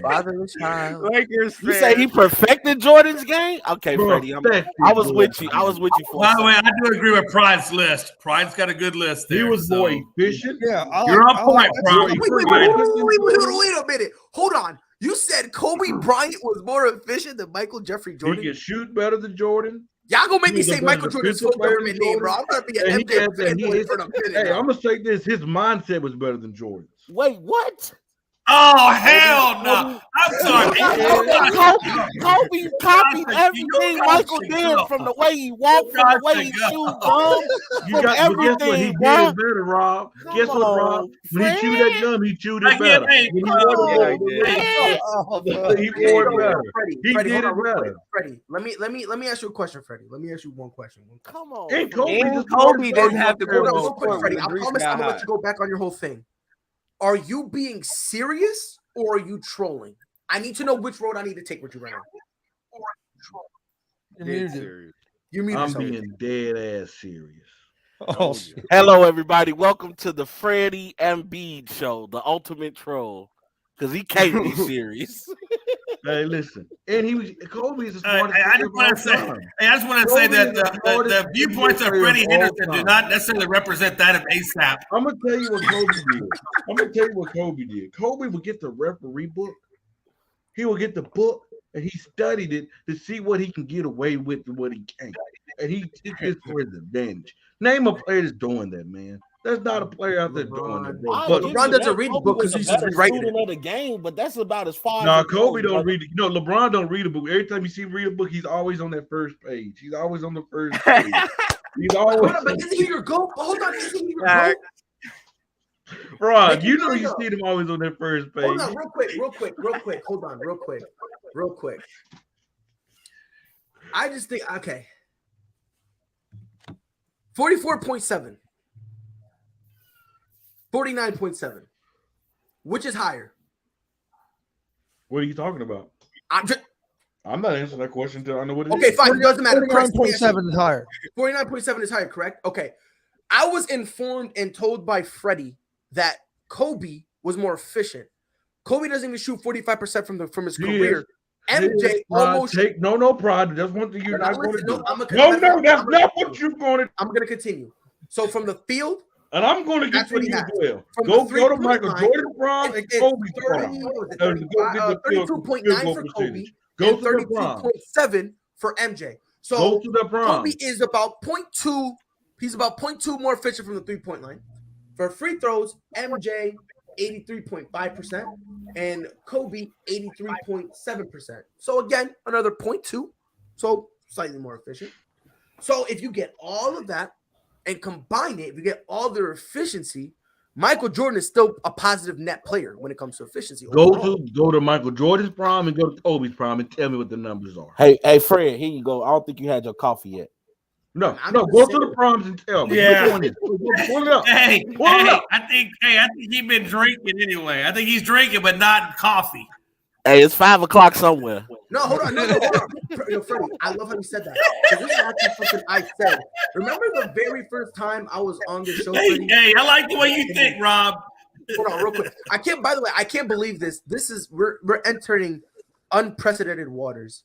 Pride is defending Mike. I'm defending Michael Jeffrey Jordan right now. So, ladies and gentlemen, please enjoy. Take a picture. Oh, I'm pulling it for you, Freddie. I'm waiting. So, what year do you want me to start for Michael Jordan? What year? Pick a year. Any year. Championship year. So you want to do his championship years? 91. So that's like 91 and 93. Then 90. Okay, so 90. He shot 52% from the floor. Woo. Then in 90, 91, 53. 91, 92, 51. 92, 93. Where is that? I saw it. 45. Okay. Then he went home. I ain't going to disrespect his name because unfortunately I'm defending him. He returned. Michael Jeffrey Jordan went home? Kobe ain't have to do that. Baseball. Freddie, did Kobe have to do that? Kobe being Bryant didn't have to retire. You right? I ain't playing this game. So he didn't have to retire because he couldn't handle it. So he played 17 games in the 94 and 95 season. He played 17 games. I'm gonna count that. We're gonna have to because I want to give Kobe the best opportunity he possibly can have. Jordan missed that. And for those 17 games, he shot. Let's see, 41%. Jordan only played 17 games in the season. That's when he came back from baseball. That's when he came back, and he came back for only those last 17. Because people think he was out for 2 years. We better call him street clothes Jordan. No. That was when he was gone, and then he came back. Yeah, you're fine. That was 4-5 Jordan. Y'all feared 23. So 95, 96, he shot 49% from the floor. 96, 97, 48, and then 97, 98. 46% from the floor. Wow. Now, I don't have to look at Kobe's numbers. You want to know why? Because I already looked at him. Kobe never his career shot over 47%. Never. Ever. In his prime. Listen, prime, no time. Hey, I don't want to talk about this no more because I don't want to dog. Hey, don't dog Kobe. I'm not dogging nobody. But if I have to, we're going to have Pride defending Jordan and Rob trashing the Kobe here pretty soon. We stay on this topic. I would never do that. That would never come out of my more points. I would never realize that Kobe patterned his game after Jordan. Well, Kobe was a derivative off of Jordan. Hold on, Jay. Freddie, are you asking for a career or are you talking about for like This is not fair. Kobe never averaged more points in no year than Jordan. I'm asking because you asked who averaged more points. No, let me rephrase the question for one specific year. Understand Pride. I'm gonna rephrase because maybe your understanding's not there today this morning. I mean, looking at Jay McLevin's beard is kind of not throwing me off as well. So get to the point. Same here. So what I'm saying is, there's never been a year in Kobe's career that he scored more points than Jordan. I'll tell you right now, because his career high was 35, followed by 31. So Kobe's averaged four more points than Jordan. So are you talking about in their best year? Do you value how many points you scored over the field goal percentage? Because I like field goal percentage much more than I do the points. No. Jay. On the all-time scoring list, is Kobe above Jordan? Is Jordan above Kobe? I believe it's Jordan. No, Kobe's above. It's Kobe. Okay. Oh, correct. Kobe played for 20 years, bro. So it can't be. I believe Michael took a sabbatical in there somewhere. Okay, I heard it was 2 sabbaticals. Ron, can I ask you a question, Ron? Did Kobe really play his first year in the NBA? Okay, so he played 19 years. Okay, didn't Kobe tear an Achilles where he had to miss another year? Same way Jordan broke his foot and had to miss. Okay, we're getting somewhere. Let's make that 18. Didn't Kobe miss a lot of time toward the end of his career? No. Oh, okay. He didn't. Okay. He just was missing shots. No, he was missing a lot of games because he did due to injuries towards the end of his career. Yeah, okay. So his last 3 years, he played 6. That was the Achilles, I believe. Mm-hmm. Then 35, and then 66. Right? Yeah. Now, hold on, because I did this for MJ when he had a shortened season. Now, I didn't show no mercy for him, so I have no choice but to be unbiased. No. Hold on, Fred. Fred. You brought up the point he played 20 years. He didn't play 20 years. 6 games when he listen to the numbers. He didn't play 20 years. His Achilles, he shot 42% in those 6 games. But again, 6 games, not really fair. The next year, he played 35 games, and he shot 37% from the floor. But his final year, hold on, but his last year, he played 66 games. So that could be the bet. Nope, 35%. Huh. But Rod, you missed my point. Do we need to talk scoring? Rod just sat up here and said, Kobe Bryant played 20 years in the NBA. I brought that up to prove that he didn't play 20 years. It's more like 18 years. Okay, 18, and MJ played like what, 10? So since Kobe played more years than Jordan, we would expect him to have more scoring titles, right? Correct. Please, Ron, do me a favor. Crack my soul. Fertilize my brain with knowledge. Ron, who has more scoring titles? I'll just say Jordan won a lot. Anybody know how many Jordan got? You need 2 hands to count them. I've always loved the graphic that shows the amount of hardware that Jordan had, Bron had, and Kobe had. And honestly, it was always a Bron with damn hardware. How many years Jordan played? 14? I'll tell you right now. I'm gonna tell you every game, and I'm gonna count that him just so it's 1, 15 2, 3, years, 4, right? 5, 6, 7, 8, 9, 10, 11, 66% of the time 15, he was the scoring about champion. 14 and a half. Yeah. So Kobe played maybe 2 more years than Jordan. If that doesn't make a difference, I don't know what to tell you, Freddie. If you don't think that makes a difference, not that much of a difference, no. Yes, what you mean? For a great score, you can score like 15 to 2,000 points in the season. Literally, bro. If you're counting playoffs too. But since Michael Jordan should be that much of a great player, that Fred, you and Pride have a great argument with the LeBron thing, okay? Because you can't deny all 3 of their greatness, okay? But trying to argue that Kobe is better than Mike, this was out of control. You can't do it, bro. You can't do it. And I love Kobe, man. You put me in a very awkward position right now. Kobe even got his killer instinct is better than Jordan. No, he got his killer instinct. Oh, hell no. Oh, wow. He got Jordan, but it's better than Jordan.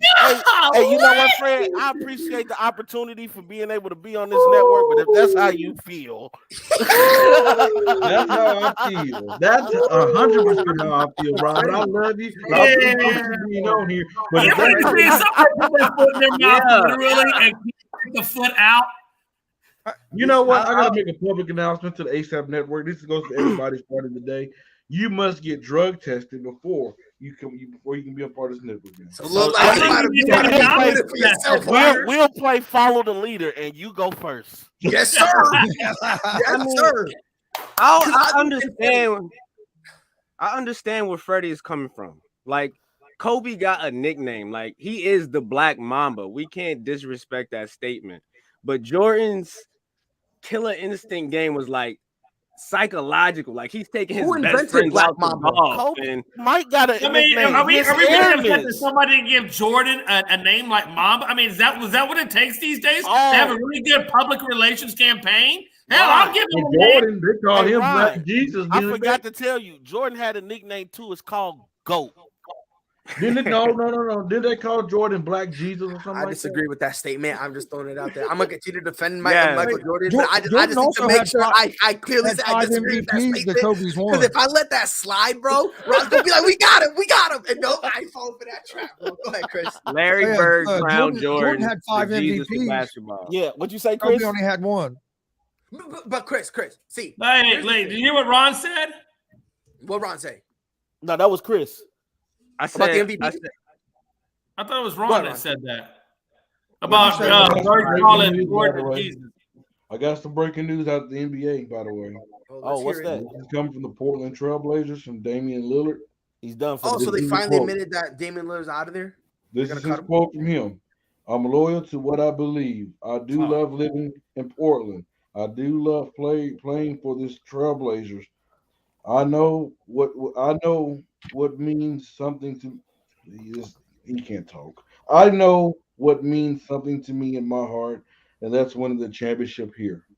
Oh my gosh! That's what I done told you. I don't feel bad for him at all. I don't feel bad for him no more. Yeah, sometimes you could be loyal to a fault. Yup. Yes. I used to scream at the top of my lungs, free Damian Lillard, bro. At this point, bro, give him 20 more years. Give him life. Yeah. Because I can't be defending this man no more.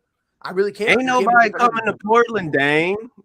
No. Yeah, you're never going to build a championship team. To give them their benefit of the doubt, you guys. Portland is in a situation that a lot of people would like they're in a great position right now. A lot of people question the trade for CJ. That freed up about $20 million of cap. Well, you had to trade CJ. I mean, that team has to break up. They have cap space now, and they have draft picks. So they can't. If a Zion Williamson come available, they can make a push for him. Zion Williamson is nothing but a glorified Greg Oden now. Relax. Yeah, he's getting ready to have another surgery. I think he's doing all this on purpose. Me personally. At what point do you give up on Zion? Greg Oden's from Indiana. Give him a break. Relax. Breathe. Woosah. Don't disrespect him like that now. All right. Nah, look, I got love for Zion, but man, come on, dude. You gotta. Hey, if you doing what I'm doing, then yeah, you can eat. Nah, bro. You saw how much weight Zion put on with the first surgery. Imagine how much weight he's gonna put on with the second surgery. Do you remember when he busted out his shoe? I'm gonna tell you this right now. That's not because of his weight. It's too explosive. Don't disrespect him. I'm gonna tell you this right now. bro. I gotta defend Zion because I take it personally. Listen, birds of a feather flock together, and goddamn it, me and Zion, we both the same, bro. I listen. I got an extra large jersey of his, bro, and it don't fit me no more, bro. So I know what he's going through, bro. I get it. Okay. We ain't gonna talk about the rookie of the year. But you're not an NBA player you're depending on your body to make a check. But why is he injured? Now it's not his fault. It's his weight. That is a freak injury. It's his weight. It was a freak injury. Hurt, and when you're messing, Freddie, we're gonna get into that in a minute, Freddie. So I want you to been down there eating that crawfish. That's actually something I kind of want to actually bring up. And that gumbo. But he's. And I want to talk about this top 15 coaches. How the hell Doc Rivers in this damn conversation? By the way, I want to know why. What are you talking about? Oh yeah, Doc Rivers on NBA TNT Tuesday. Tuesday night. Listen, I'm gonna put it when they put Eric Spoelstra up there. I tuned out. You don't like? No, I'm okay with him. Doc Rivers, I'm not okay with. I tuned out.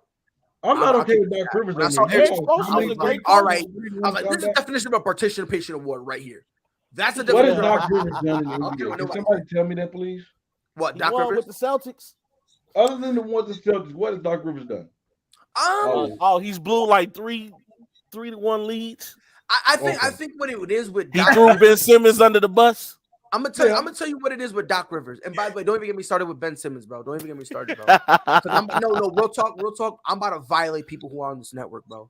Because the same people who say, Ben Simmons taking a mental break as a clown are the same bozos that say Kyrie Irving is taking a stand. So I don't understand. Hey, a sabbatical is a sabbatical, right? I'm about to take one, bro. But Freddie, to answer your question, this is what I think it is with Doc Rivers. This is what I really believe what it is. So he won one with the Celtics. He went over to the Clippers. You could make the argument, I'm talking about the Lob City era, that the reason they didn't win it really came down to injuries. That kind of was like the main point. And that was the slide a lot of people really gave him. You know what I mean? Like when it came to the injuries, because we got to remember at one point, no, I'm not talking about you, Freddie. I'm not talking about you. You probably, you're a Lakers fan, so you hate the Clippers. So if they lose, you're like, no, they got to get it done. So you got to exclude yourself from that Clipper hate right now. But I'm talking about everybody else.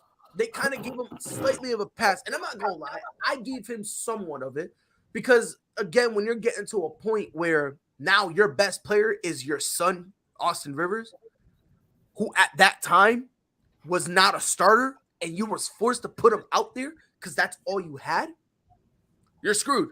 You know what I mean? Like, you're really not going to be able to do much. So I think what happened was he won the ring in 08. He went back, right? Lost against the Lakers. But people were like, you know what? At least he's got something. He's made it twice. He won a ring, so he's got something. And then kind of carries over to the Clippers. They then kind of start giving him the way out, that little door that, injuries. Combine that with the fact that Doc Rivers always loves to talk to the media. And that list is media made. No, I can see you making an argument for that, but you got to also understand it gets canceled out when you lost the lead to Denver, bro. And again, and you had Kawhi and PG. Listen, he's got his knocks both times when he dropped that 3-1 lead in the Clippers. He put his nose up in the air, like what happened in Orlando. I blame him, but I blame everybody because if you really watch it, everyone kind of even Tracy McGrady, like they all really laid an egg. I think the one he foot off the gas the most is the Clippers one because when at least in Orlando he was trying to coach his way out of it. If he lose this year, if they lose this year, I think the Philadelphia Sixers will fire him this offseason. Don't we feel like what he did in Philly last year is worse than what happened in LA? Talk your talk, Ron. Talk your talk. Yeah, you got to talk your talk. Right. Losing of the series, no, I think it was worse in with the Clippers. Though the aftermath. What did Doc do in the Philly versus Atlanta series? He did the same thing. Try to resolve the conflict. I'm not defending him now. I'm not defending it because I see it. Ron coming at me hot. He's starting to feel it. Get him, Ron. He's like, yo, let this mother effer defend Dr. Right. Ron. I'm not defending him now. I'm just saying the choke, I think it was worse with the Clippers. The aftermath, though, I think is worse with the Sixers. Because when it happened with the Clippers, Doc was just kind of like, you know what? I ain't going to say a word. I ain't going to throw no one under the bus, but I ain't going to defend anybody either. He kind of just fell back. When it came to the Sixers, he was like, you get the blame and you get the blame. No, back to you. You get the blame, Ben. And you get the blame. You too, Ben. You get the blame. And then B gets a little blame. Ben, you get the blame. Like, that's really what it was. And I think that's everybody fault but his. But my thing is, what has Doc Rivers done in the NBA to make him a top 15 coach? And you have a problem with Eric Spoelstra, who won championships, and then Doc Rivers have only won one. What has he done since? I'm gonna use your argument. What has he done since? You're a Boston Celtics fan, Pride. No. Hold on now. But you know, I'm not listening to Freddie at all. Now Freddie reaching. That's very at any point say that Doc Rivers. Don't y'all not see this very questionable? That he have a problem with Eric Spoelstra, but not Doc Rivers. Freddie, Doc won a championship. Who's won? That's all I'm saying. How many have Eric Spoelstra won? 2. And but Eric Spoelstra lost multiple 3-1 leads. He has no. And again, but he have a problem with that man getting in, but not Doc Rivers. That's not questionable. So you're not listening at all. I'm not wasting my breath. I'm not wasting my breath. Just go away. Go away. There's a time you got to take your Boston fan. I never said, Rob, did I ever say Doc Rivers deserved to be on? Did I ever say Doc Rivers? Did I ever say that was bad? We're arguing that Doc Rivers shouldn't have been on that list. That's what I'm saying. The only reason but you started on your little segment again, Freddie. You don't know what you're talking about. Go back to the quarter. Name on there. I don't like I was defending him was because you asked the question. But you're defending Doc Rivers, who won one championship with your Boston Celtics. It's a media-made list. You guys are hostile this morning. I like it. You don't know what he be saying. 85% of the time. No, I like it. Jay, can I ask you a question? You're out of your mind. You asked why would he be here, and I said, well, these are some of the stuff they thought about. Yeah. I don't think he should be on. So, I don't think so either, because I think what he's done since that ring, it's bad and questionable. Hold on, Brian. Let Freddie say it again, Freddie. If you don't want to listen, man, I don't care, man. I don't care, Freddie. Go put duct tape in your mouth, lock yourself in the closet, rope yourself up, and go chill there for a few days, bro. Go chill there for a few days, man. Go chill there, man. Do you find a problem at all, Freddie? I'm taking a sabbatical. I have a problem with Eric Spoelstra being on the list, but not Doc Rivers. I literally just said I have a problem with Doc Rivers being on the list. I think he's agreeing with you though, Fred, that Doc Rivers isn't on the list. The only reason I was defending him was because Freddie asked the question, why would he be on? And I'm like, well, he's saying both Rivers and Spoelstra shouldn't have been on. That's what I'm saying. Yeah, he's not disagreeing with you, Freddie. He's actually agreeing with you that Rivers should be on there, and also. Hey, I like how Ron is just all cool down there. He like, yeah. Hey, that's what Ron said. Hey, this chat is out of control today. Because he asked, why was Doc Rivers in? And I'm saying this is probably what they thought. It's a media voted thing. Doc Rivers always talks to the media, and no one has really looked at Doc Rivers' funnies, frankly, until last year. Like there was some looks with the Clippers, but everyone was like, okay, if he goes to the Philly, this is really it for him. So with all that, that's probbe why the media was like, okay, yeah, let's put him in there. I'm not saying he deserves to be in there. Something about Spoelstra. And Freddie, this is telling it to you. Spoelstra, he's not a bad coach. I mean, look, when LeBron left, he still got the Miami Heat in the finals in the bubble. Now they didn't win, but they did get to the finals in the bubble. So I don't know. I don't think Spoelstra's a bad coach. Do I think he's the top 15? I don't think so. I mean, there's a lot of good coaches out there. But he's certainly not a bad coach. I think he's better than Doc Rivers, to be honest with you. Because he's got more titles and he's a good team and did not have LeBron James on it and put them in the finals in the bubble. I mean, let's do our homework. Let's come up with ASAP's top 15 list. Hey, we can. What's up, Mike? Hey. My Chicago brethren. Oh, hey, what's going on, Rob?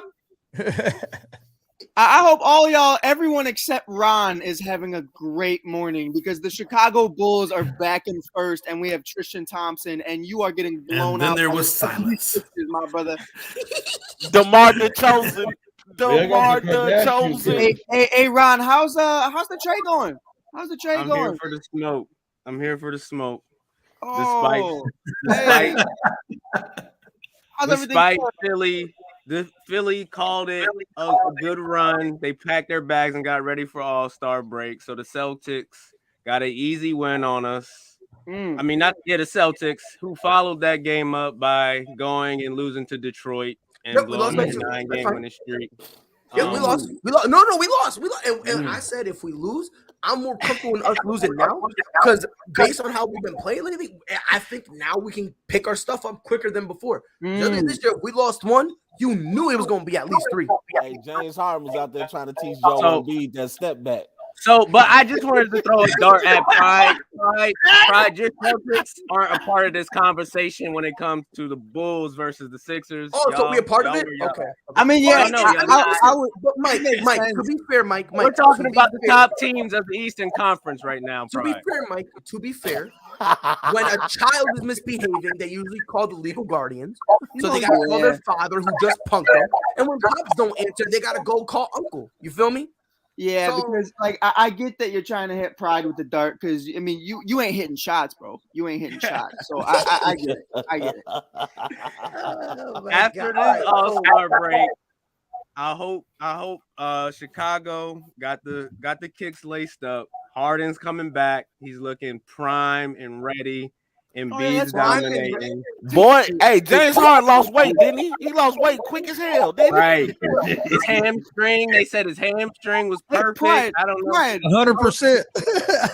I just want to make sure I'm correct, though, Ron. Who else is coming back after All-Star break other than James Harden?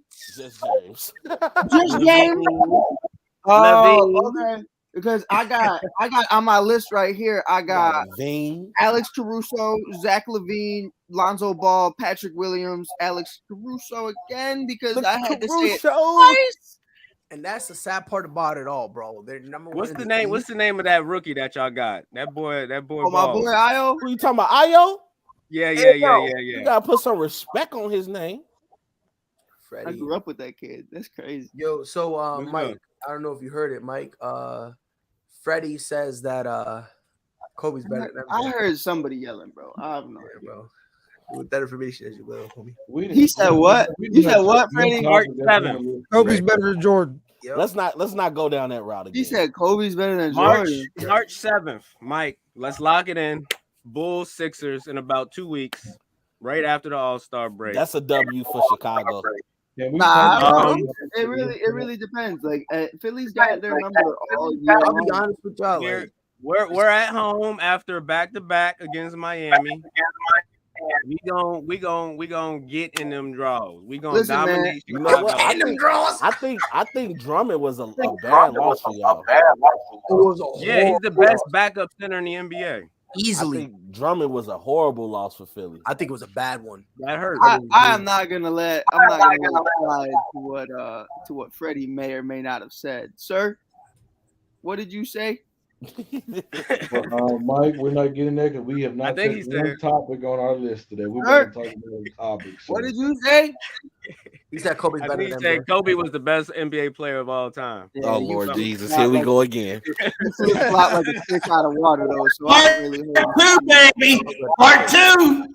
No, Mike. I promise we'll talk about that later. Bro. Let it fly, Mike. Let it fly. Don't let these people discourage you. Say what you gotta say. Say what's on your chest. Nah, it's all good, bro. Mike, Freddie, I want to introduce you. I'm gonna be real with you, bro. You flip flop like a fish out of water, bro. Like it's LeBron, it's Jordan, it's Kobe, it's Will. You just never know, bro. You just never know. Mike, I want to say this. I want to introduce you. This is Jay McLevin's brother. This is not the real Jay McLevin. Yeah, you got the whole. hey, Freddie, you got the whole squad laughing right now, bro. You got the whole squad laughing.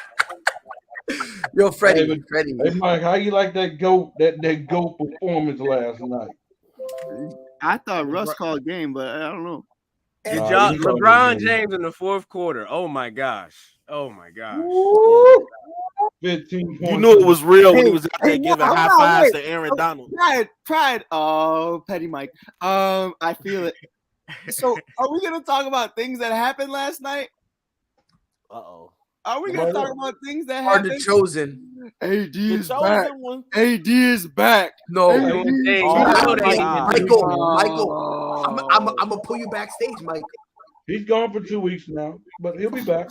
Yeah, I got love for hey Anthony Davis is from here. I will never support a guy's injury like that, by the way, or laugh about it or make jokes about it. That's a very low shot. I laugh at you. I do not laugh. I've never went low about Derrick Rose or Zach LaVine with his knee because I pray for my brothers to get back up. Just saying. Davis might be back in 2 weeks, but how long will he be back? Well, I don't know. He needs to sit out to the playoffs. If guys see that he get hurt, he just get hurt again. I'm sitting into the playoffs. Oh God! But Freddie. Here's the difference. Would they make the playoffs? Horrible playoffs. Right, I feel horrible for they want another losing streak, bro. And like, did y'all even watch the injury? Because it's not like that his body just get hold up. I mean, it was a freak accident. It was a freak accident. On a dude's ankle, he's hurt. That was a freak accident. It was a freak accident. Yeah, I thought it was this one isn't just AD's injury point. It's not that. It was he went up. I think he went up for like a board or something. He stepped on. I think it was a lob, wasn't it? He went up for a lob. He went for a lob and he rolled on the dude's. This one wasn't. This one wasn't. It's not like the dude just brittle. I hear you, but here's my problem. One, Freddie, to address what you said, for someone who's had their arm completely taken out, I don't give a shit. And it comes down to this. AD, I feel bad for it. You can't control that stuff. I've had injuries happen. I've seen my guys have injuries happen. It sucks. But here's what I won't stand. Every time this man comes back, you go, this is it. MVP AD. This is it. He's back. He's back. He's back. He ain't getting hurt this time. He's hurt. I'm gonna say it again because he's a big guy in his team. Hey, I'm still waiting for after the All-Star break. Our momentum is gonna be awesome from Freddie, and we're like way past the All-Star. Can we talk about the show that Raymond James put on last night? Mm-hmm. Nobody want to talk about. No, we did in the beginning of the show, Freddie. Don't do that. We did in the beginning of the show. It was cinematic, man. Did you see what DeMar DeRozan did? And I heard Doris Burke doing the announcement. I love me some Doris, and she's building up. LeBron James, his third quarter has done absolutely nothing, Mike. I don't get it. He's just not bringing it. I love Bron. And then that fourth quarter, He just turned it on. Went to a vintage Bron. Freddie, he said we are not losing. There it is. Real quick though, who was the only person that broke NBA history last night? My boy, DeMar DeRozan. Oh, We will okay. celebrate him when he becomes a winner. Right now, he's not a winner. Oh, he's not a winner, but he's first in the East, and you're not even in the That's play-in, fine. right? That's cute. No, they ain't the That's playing, cute. Mike. Relax. They gonna win. Are they gonna Them win? 90 That's Lakers. cute. I see you got the Kardashian yesterday. By the way, He's not a Kardashian. He don't claim that. Yeah. Hey, say what you want about Tristan Why Thompson. y'all? That's Why would another y'all body bring the down in the paint. Kardashian curse to Chicago? That's what nobody's talking about. Nobody's talking about it. Hey, the Tristan Kardashian Thompson curse on the can Wolf work side, everywhere right now. but Chicago. The Okay. moment he entered Chicago, the curse got evaporated. They just released an article last week talking about Tristan ain't paying for his baby mama's kids. Like, why would y'all? Tristan, pay for them babies.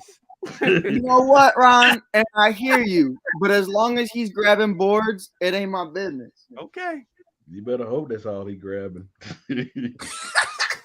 I know. Hey, hold on. I know the guy who had Dwight Howard twice ain't talking.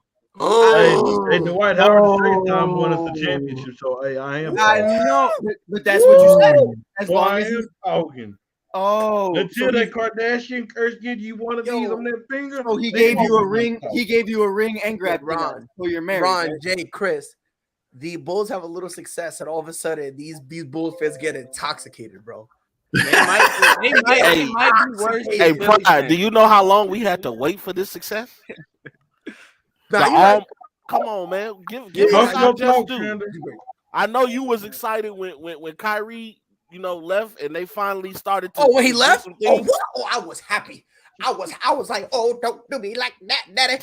I was so hyped. I just hope. I said, I just hope it don't get rescinded. I was like, let's go, daddy. Hey, can I do a quick poll here? Who on this panel thinks that the Chicago Bulls are coming out of the East into the finals? Can I just get a raise their hand? I do.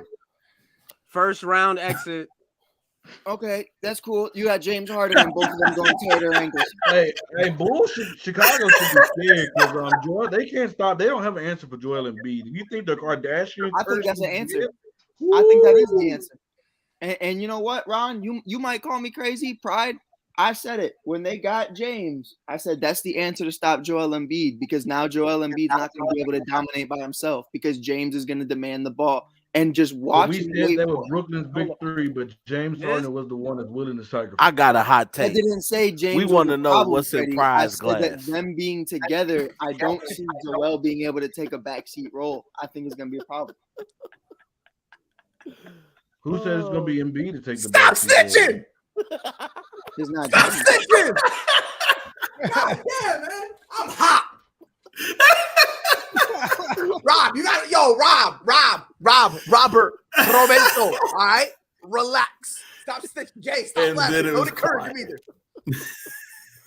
I'm just saying that looked like I was a delectable beverage. Don't even worry about it. It was delectable.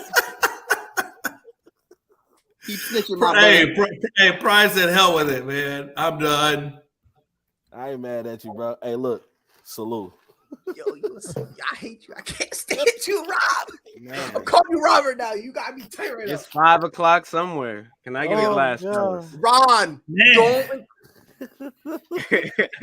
Freddie, I'm getting. You must be on some of that Jay McLevin drink because Jay be when he be drinking. Jay, did you send Pride some of that drink?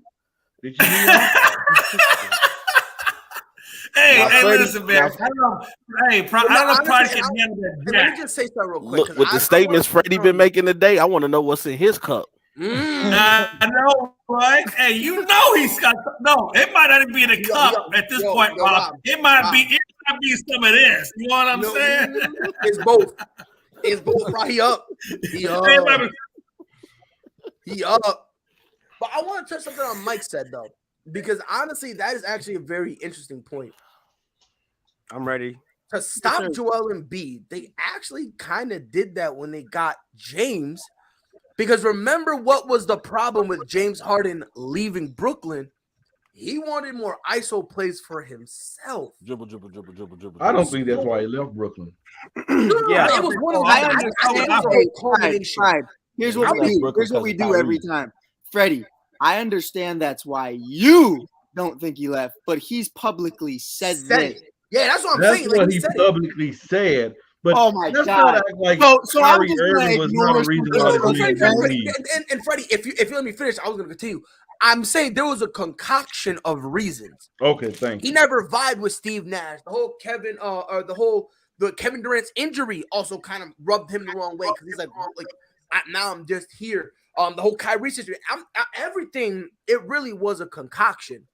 But when he comes out and he says himself, one of the main issues was the fact that I want to run ISO. He didn't say exactly like that, but when he's saying I want to run ISO ball, now you put him in Philly. Yeah, he's gonna be able to run his ISO balls, but when Embiid's not on the court. But here's the thing: do you think? And Ron, I'm gonna pose this to you because you the 76ers. 15-20 minutes. So you think it'll be fine? You don't think James Harden at any point is going to try to do ISO while Joel Embiid is on the floor? I'm ready. I have the solution. What's the solution? So first of all, Kyrie Irving debut in Brooklyn, 2019. Yep. Kevin Durant's was 2020. Yep. James Harden's was 2021.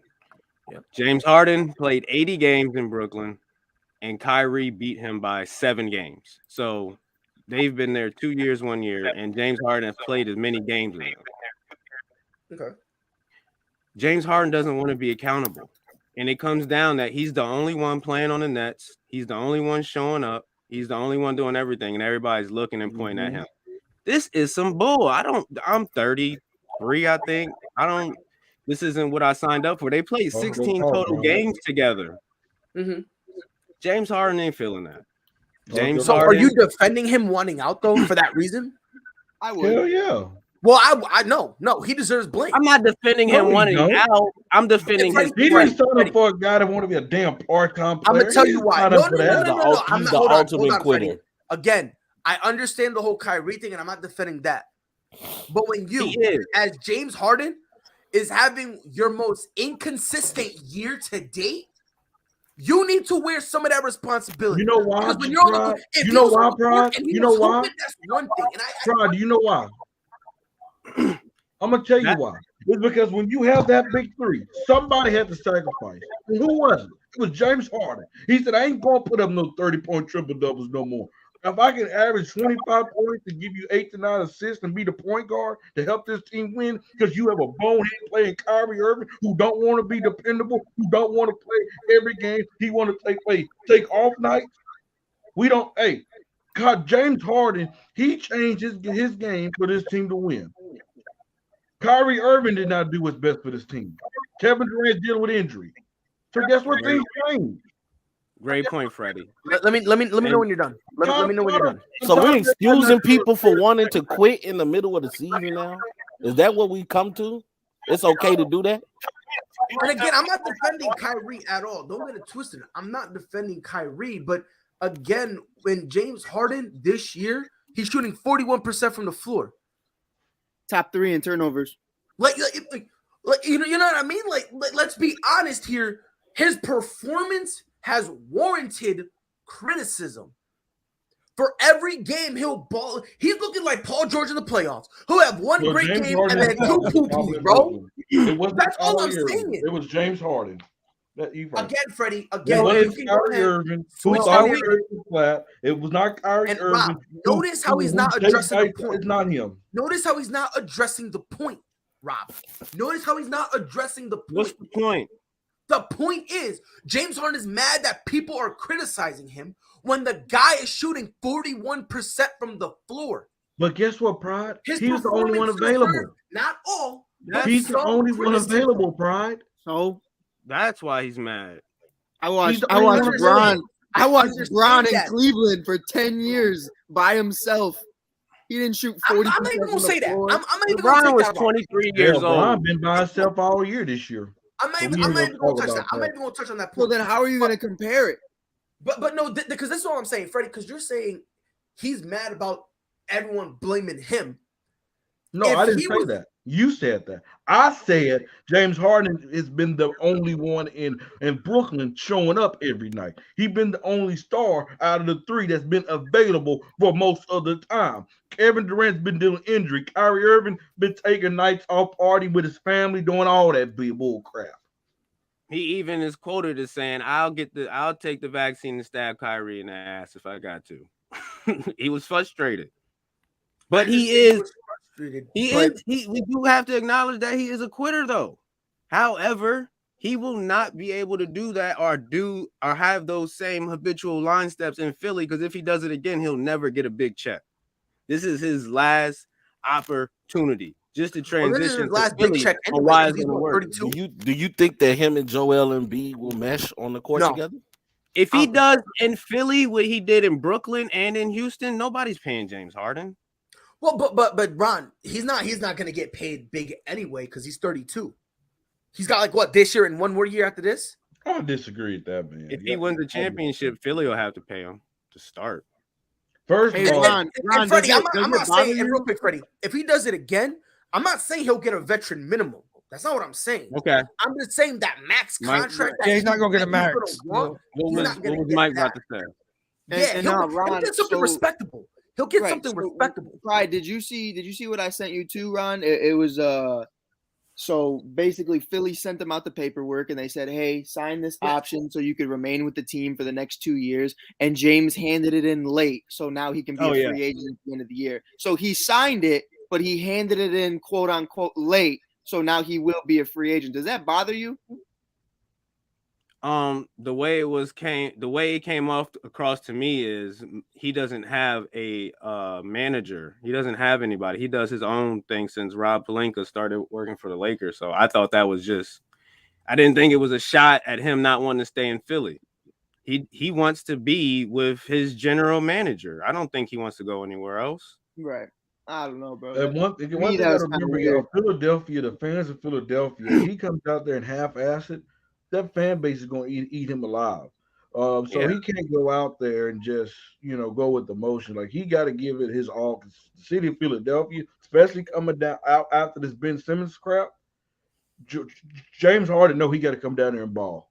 And listen, let's not act like James Harden and Clint Capella didn't work. Joel Embiid is a lot different. I understand that, and I believe he understands that this offense got to go through Joel Embiid.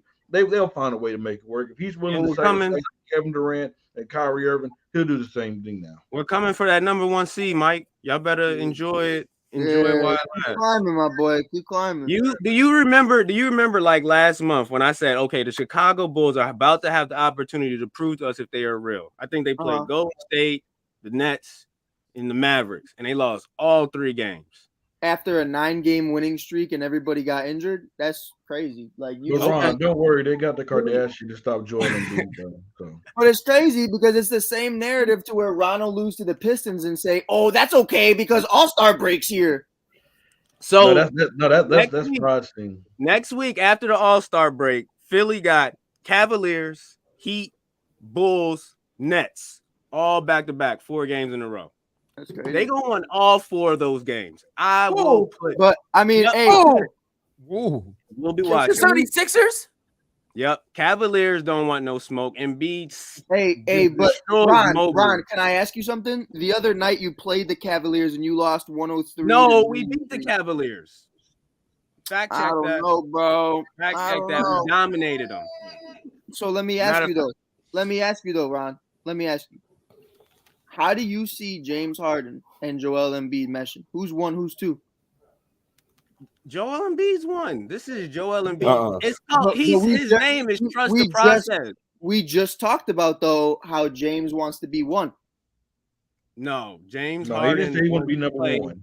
James Harden wants to be able to play ISO ball, relive his Houston days, and not be accountable. And that's exactly what he has in Philly. And ISO ball is running the 1. That means he'd be the number 1. He's going to be. Joel Embiid doesn't need to play more than 30 minutes a game. He has plenty of time to do ISO ball and run the team. And we got all we got is shooters to put around him.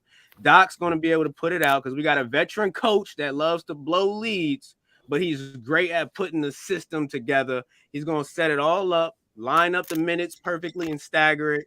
It's gonna be a firework. I'm just letting y'all know now. Cool. Ron, So at then least you got a how do guy you that can handle shoot. what happens when Joel goes down or James goes down?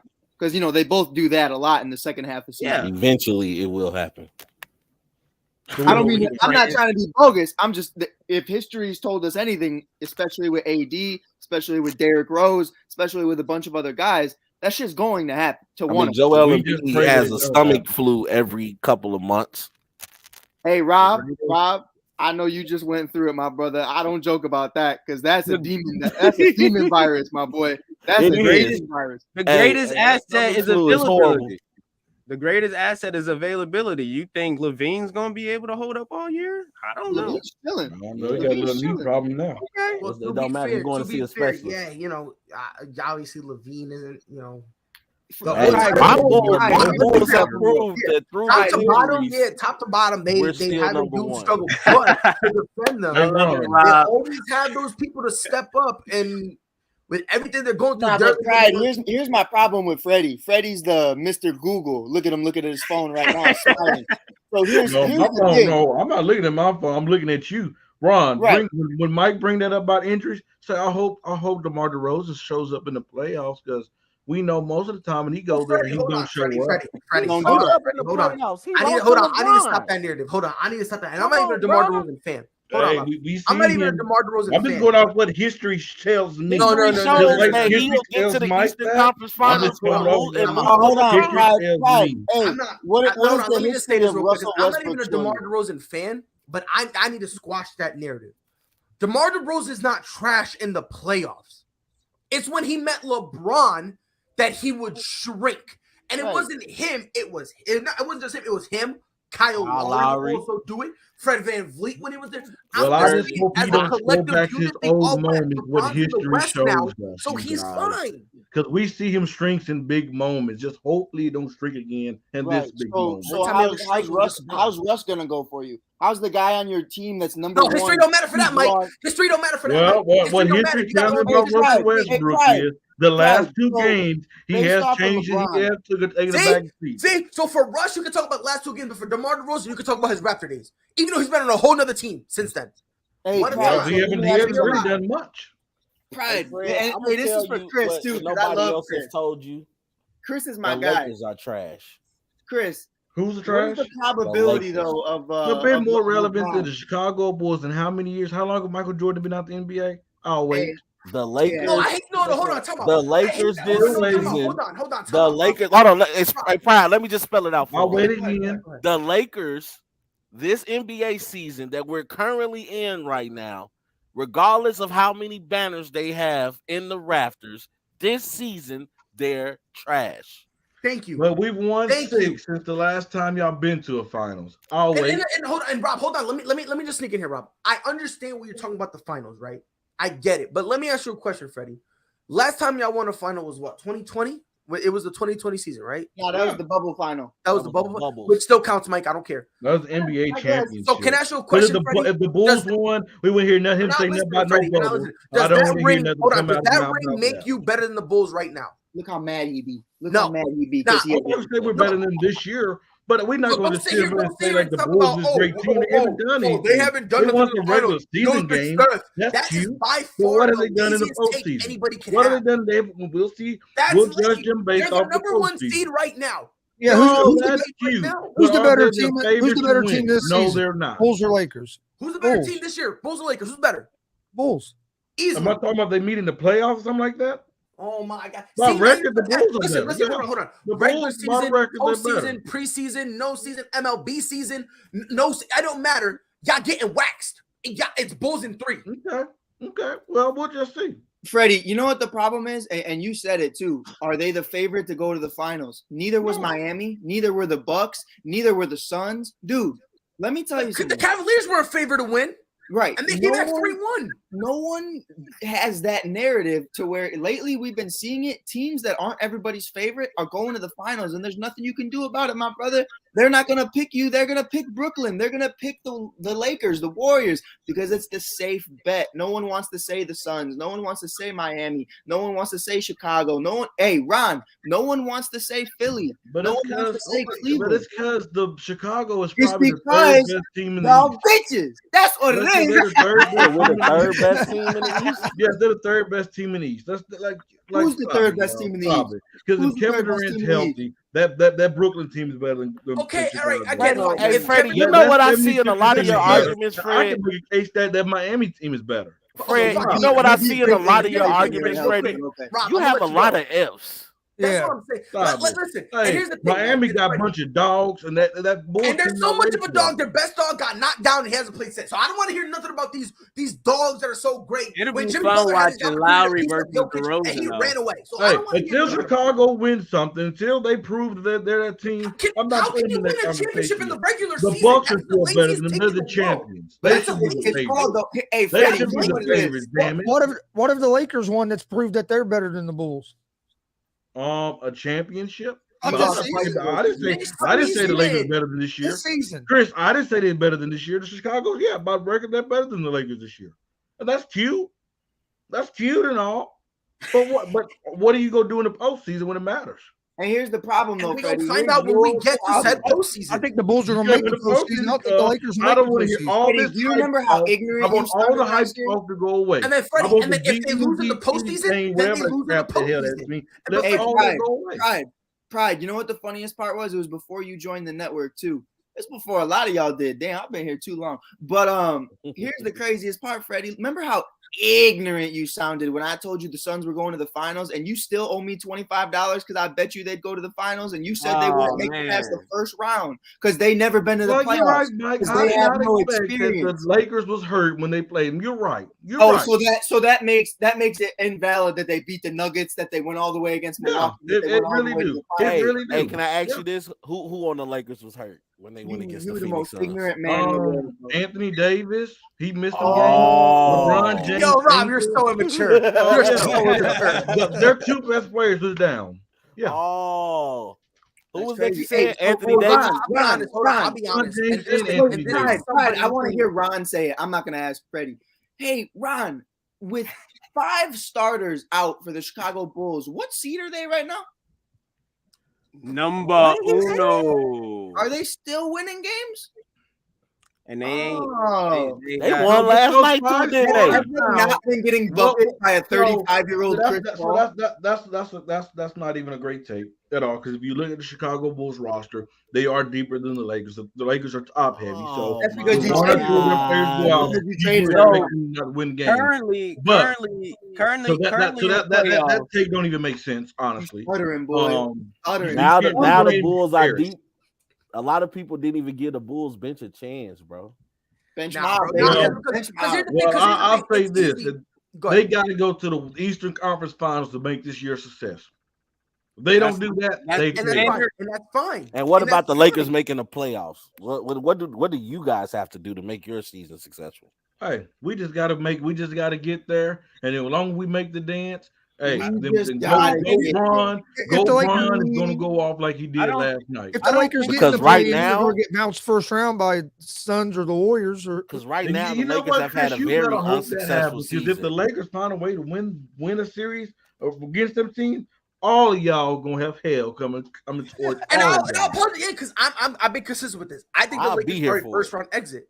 I believe they're first round exit. I don't think they're beating Phoenix. I don't think they're beating Golden State. I don't think they could beat the Grizzlies. I don't even think they could beat Utah in a 7-game series. Well, I really don't know. Last night we exposed. If they're healthy, yet again. Pride, you're saying that if they're healthy, if AD's I'm gonna put it to you this way. The Lakers could have the healthiest roster in the NBA, and they can play their G League affiliate, G League in 4. Stop playing. You just said you don't think the Lakers healthy could beat Utah in a 4-game series. I'm talking about the playoffs. Yeah, And a 7-game series? We already. I'm gonna stay out that argument because I don't have no faith in Utah at all. You got to remember Denver's coming back too once Jamal Murray. I was with you. Here's the thing. I can't go with Utah. Utah's trash. We 2-0 against Utah this year, by the way. No, they're trash when it comes to the playoffs. No, well, past the first round, they're trash. Yeah, the first round they show up because they got started approved, and then it comes to the second round, and then they do Utah thing. So they do a little partying after that first round. If you don't know, we're 2-0 against them this year. But I'm 2-0 against the Lakers. Anthony Davis really. Anthony Davis. I understand because the Bulls beat the Lakers twice. Well, Utah might be the only team that y'all have a winning record against. That's fine. But all I'm saying is if they get in the dance, they get in the dance, and Westbrook take this back seat like he's been doing lately, we'll have a chance for a whopping 2 games. And then you're gonna be on Russ's meat in 2 days. I don't trade him. It's just funny for DeMar DeRozan. We need to look back to his Toronto days when he choked in the playoffs. And number two, we're not going to talk about Russell Westbrook is playing like ass. I'm gonna call it like it. I'm not like none of these dudes that defend a guy that's playing like ass, but don't want to call it because that's their dude. Nah. Hey, why you calling DeMar DeRozan? Hey, why you talking bad about DeMar DeRozan, Freddie? I bet you right now you wish he was on your team, don't you? No, I'd rather have Buddy Hield. Oh, you're drunk. You could have had both, dummy. I don't want DeMar DeRozan. You could have had both. You could have had both, and you could have had you could have had the chosen. No, you could have we would have Buddy Hield. Welcome to Matt. That the Lakers didn't make DeMar. $44 million. We don't need DeMar DeRozan. We just need a Buddy Hield. You don't even understand. I mean, look, if you don't want to say you don't need DeMar DeRozan, that's fine. I get it. This dude's not a winner. What? Buddy Hield's the winner. He's just like oh Lord Jesus. The fuck is Buddy Hield? No, he's not a winner, but he's a proven 3-point shooter. That was my god. Okay, you're saying Buddy Hield could hit shit last night. So hold on. So you're saying Buddy Hield is Alex Caruso. That's what you talking about. DeMar DeRozan led his team to the Kardashians. So Freddie, you're saying that Buddy Hield is a proven 3-point shooter. DeMar DeRozan is a proven 20 games mid-range god. Did you not hear? They said that DeMar DeRozan is bringing back the old school traditional basketball. This man is scoring 40 points in a game without attempting a 3-pointer, bro. Without attempting a 3-pointer. It does lead to winning because they're the #1 seed right now. Rob, that's cute, but does that lead to winning? Yes, he led the Toronto Raptors to the Eastern Conference Finals. They won years in Toronto, and they was always the top 2, top 3 teams in the East. But they didn't beat LeBron. They shrank because of LeBron. Oh, he shrunk because it was LeBron. You use that? No. They shrunk because they was afraid of the moment. In order to get an Eastern Conference Finals, they had to beat shrunk because of the moment. He was not good enough for the moment. You're an idiot, bro. So are you. It was LeBron, bro. LeBron was the reason. They built this boogie band in LeBron James. So DeMar DeRozan wasn't afraid. No, he was LeBron, yes. So everybody, like I said, the last time we saw him there, he choked. LeBron ran the East, bro. It used to get to the point where we was like, it's gonna be LeBron versus who in the finals. So Freddie, let me ask you something. So this man came into the league in 2009, and around the same time, Wade, Bron, Bosh, and all of them teamed up. And then he continues to stay with the Raptors all the way to 2017. Oh, that's Bron, Kyrie, Love, Corver, all them other dogs that were on that team. Oh my goodness. Thank you. But we're gonna sit here and act like it was straight up one-on-one DeMar versus LeBron. They bring up LeBron. All I'm saying is the last time we saw him in a big moment, he wasn't too pretty. That's all I'm saying. He was averaging 20 points. He was averaging 20 points. Hey, that all I'm saying. When the lights get bright again, I need to see him show up. What about Russ? What about Russ? Russ isn't a winner. He's a loser. So then Russ he hasn't run nothing either. And Pride. But y'all the one that support Russ. I know this is your guy. So bring up Russ all you want. I don't support him.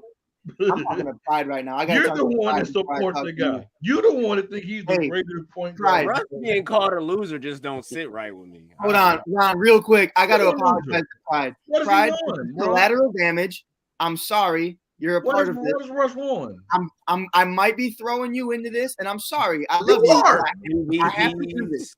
So, Freddie, what is the winning percentage of a finals for LeBron James? Oh, you disrespectful. 4-10. He's a little bit under 50%. It's 40%. So what has Russell Westbrook? Mike just trying to hurt. Mike trying to hurt. He's trying to hurt my feelings. Mike trying to make Is go there. Oh, an MVP? Oh, Russ put up sexy numbers, but it don't lead to winning. Hey, Freddie, answer my question. What's 4-10 in the finals? Oh. What's the percentage of this man winning the finals? He's a little bit under 50%. It's about 40, my boy. Okay, that's still a 40%, man. Is that but Russell Westbrook is at what, Pride? So 0%. To back up Mike's point, 40 is who better really than shuts 0. down when the lights are the brightest? Who do? Go pull up his stats. Go pull up LeBron James stats. Who shuts down when the lights are the brightest? Russell Westbrook. Pride, I'm sorry. Pride, I told you it was collateral damage, and I apologize, but it had to happen. No, and Pride, I get that you got to stick up for LeBron. But the only reason I'm saying that is because he's putting the entire loss of the Raptors on DeRozan. So if we're thinking in that logic, no, that's not what he's doing. Who don't show up in the lights brightest? Russell Westbrook. He don't show up. Blaming the loss. What he's trying to say is that in the playoffs, DeMar DeRozan does not play well in the playoffs. That's the narrative, Freddie. But that's not the right narrative. That's what I'm saying. That was exactly my point, though. Is LeBron James that he was afraid of, and that entire Raptors team. And what I'm saying is, but I'm arguing Freddie's point. Russell Westbrook isn't a winner neither. Freddie's point is that DeMar DeRozan is the reason that they lost, right, in the playoffs. He's saying that DeMar doesn't show up. So with that same argument, regardless of the numbers that LeBron puts up, he's still 4-10 in the finals. Come on, chill out. At least he can get there. DeMar and Russ can't get there. Again, when did we start giving out participation awards, bro? Like when did we become satisfied on just making the play? I made the finals. Rob, when did we just become satisfied with that? That great that he can get you there. Russell Westbrook, when he get there, he turns it over at a high We're not arguing Russell Westbrook. Russell Westbrook hasn't been to the finals since KD left. I'm talking about the argument you said about DeMar DeRozan. Somebody had to slip in. What about Russ? Russ is a loser. That's who he is. Yeah, we don't care about Russ because LeBron was 4-10 before Russ got there. Well, he about to be 5-11 now. Under 50%. So you're attempting to say that LeBron James say it again, Ron. Say it again, Ron. The finals. Pride. No, I'm just arguing his point, Freddie. I'm just going off what LeBron is telling me. All I'm doing. I'm Pride. You know what LeBron told me the other night? You know what he talked? Let me find the quote. It's a regular season game. Here you go, right here. He tweeted out. I'm gonna read the tweet. Did he say playoff mode activated again? He said, "I'm sorry, Laker Nation. The kid from Akron missed those free throws. I see the hate. Y'all keep that same energy when we bounce back and win the championship because I'm activating playoff mode. Hashtag chosen one. Hashtag wash. Hashtag kid from Akron. Let's get playoff activated. Playoff mode activated. We saw the first version of playoff mode last night. He looked better than DeMar DeRozan, by the way. You know what's crazy? All DeMar did was break history last night. Okay, but changing his name to DeRozan performance yesterday was a lot better than DeRozan. You know it, Rob. Don't do that. No, I don't know it. They saying that performance last night is top 5 of the year. That's what they're saying right now. Oh my God, it was better than DeRozan. And even if I have always said DeMar DeRozan is literally what MJ would look like if he was playing in today's game. And I'm happy to finally see him dominating playing that way. Shout out to MJ would win though. He win it. Shout out Ron. Like DeMar DeRozan. But he is winning. Hey, he never won the big game. Oh my God. But Freddie, hold on. No. See, this makes it so hard for me to look at you in the face, Freddie. It really is because especially you, Freddie, you're the dude who digs deep, you sweat, and you try hard to find these takes that makes people think. You try it. On this day, I'm sorry to say, for this specific topic, you are the laziest man I've met in my life. And I've had 2 kids that when they were younger slept all day. On this day, you are lazier than me than when I broke my back and couldn't move out of my bed. You are lazier than me before I met my fiance, when my fat self was just sitting on the couch eating all day. Freddie, you are lazier than me when I used to Uber Eats food Freddie, when the restaurant was literally right next door to my house. Right. So Freddie, you're not Freddie anymore. You're Fred. Handle that, Fred. Answer my question. I'm gonna tell you why I got this anger. I'm gonna tell you. Hold on. I'm gonna tell you why I got this anger. Because the same people who say that and say, "What have they won this year?" On what planet, in what universe, whenever in the history of the glorious, phenomenal season of an NBA have we ever had a finals played before the All-Star game? Let me answer the question because I don't want you to go on no stupid sabbatical so you can tell me, I first saw watch basketball. I don't care. I'm not talking about this year. First We've off, never don't put words in my mouth. I asked you, what is DeMar DeRozan won? And they're that winning. I did not say that, in order to get to the finals. No, I'm gonna tell you like Jay McLevin. Don't put no damn words in my mouth. Don't put no words in my mouth. Now, where do you win games? You win them in the regular season. If you don't win regular season games, you don't win playoff games. Oh, like Lord. I said, Pride gonna mute himself. He's going so hard in the paint. No, I didn't mute. That was funny. I don't care. I don't care. Hey, I want the That's button. pure lazy. No, I don't care. Give me control of the screen. Hey, he give me the mute button. That's pure laziness. Can somebody tell me what have DeMar DeRozan won? That's we pure can't sit laziness. act like this dude's That a winner. is pure laziness. Tell me how many finals LeBron lost. Yeah. No, I'm not even gonna go At that least he route. won That's one. pure DeMar laziness. DeRozan haven't won any. Cool. That's And pure who is Pride, really quick. Who's That's DeMar mad lazy. DeRozan's best teammates? A Kyle fat Lowry, boy. champion. Journeyman Kyle Kyle Lowry. Don't do that. He's the only one that haven't won a championship. Hey, Pride. Was it Marc Hey, but Gasol Pride, even was got a it- championship. was it Hey, Kyle wait a Lowry minute. that wasn't good enough to play for the Lakers? Hey, That's Freddie. one. You're right. Freddie. He's not a winner. He's not a winner. You're right. But Hey, Freddie. DeMar Hold DeRozan on. He's not a winner, but you want to DeMar go deal. DeRozan Hey, won. hold Somebody on. please You tell are me. you forgetting No, Kyle it's- Lowry? Kyle Lowry has a ring. Oh, you're right. My bad. He said, DeMar, I'm leaving losers, and I want to win with Kawhi. What have DeMar won? Somebody No, please Kawhi- tell me. Kawhi got outta here. blessed enough that LeBron wasn't in the Eastern Conference anymore. Nah, but this is what I But can't he's tell been you, blessed, because but he haven't won yet. Well, Freddie, to your point, did LeBron win a championship his first season First season in what? in the NBA? Did he win a championship? No, but no. Okay, so He by your didn't. logic, what you would have been back then? Would you have been saying, "Oh, LeBron's trash. He hasn't won anything"? I'm just going off what I've seen last in DeMar DeRozan. He didn't win his last first time in the season with playoffs. Miami either. Yeah, we don't call other players trash because they haven't won anything. You got to go through a whole Thank season. you. I'm just talking about what I've seen the last time. You know what's funny to me? They removed DeMar DeRozan off the Raptors team, Hey, I and the next year appreciate they that win. comment. Thank you. And they win. With Kawhi Leonard, it was a better fit.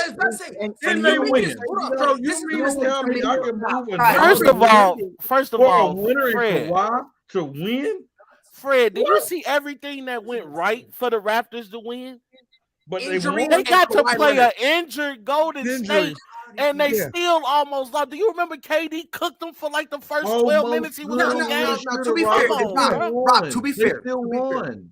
listen, still won. it's part. Listen, injuries are part of the game. Okay, It they're is, part of the it game. is. So they ended up winning. That was Regardless of whether very. they admit it or Pride, not, to be fair, they though, that was won. very I extreme. get it. But you But here's moved my DeMar thing. DeRozan for Kawhi and they win. So DeMar was holding them back. At the I time, promise sure. you right now. I guess that's Hold your on. logic. I promise Fred. you this right now. If the same circumstances went through and they traded Kyle Lowry for Kawhi Leonard, I promise you DeMar DeRozan has a ring.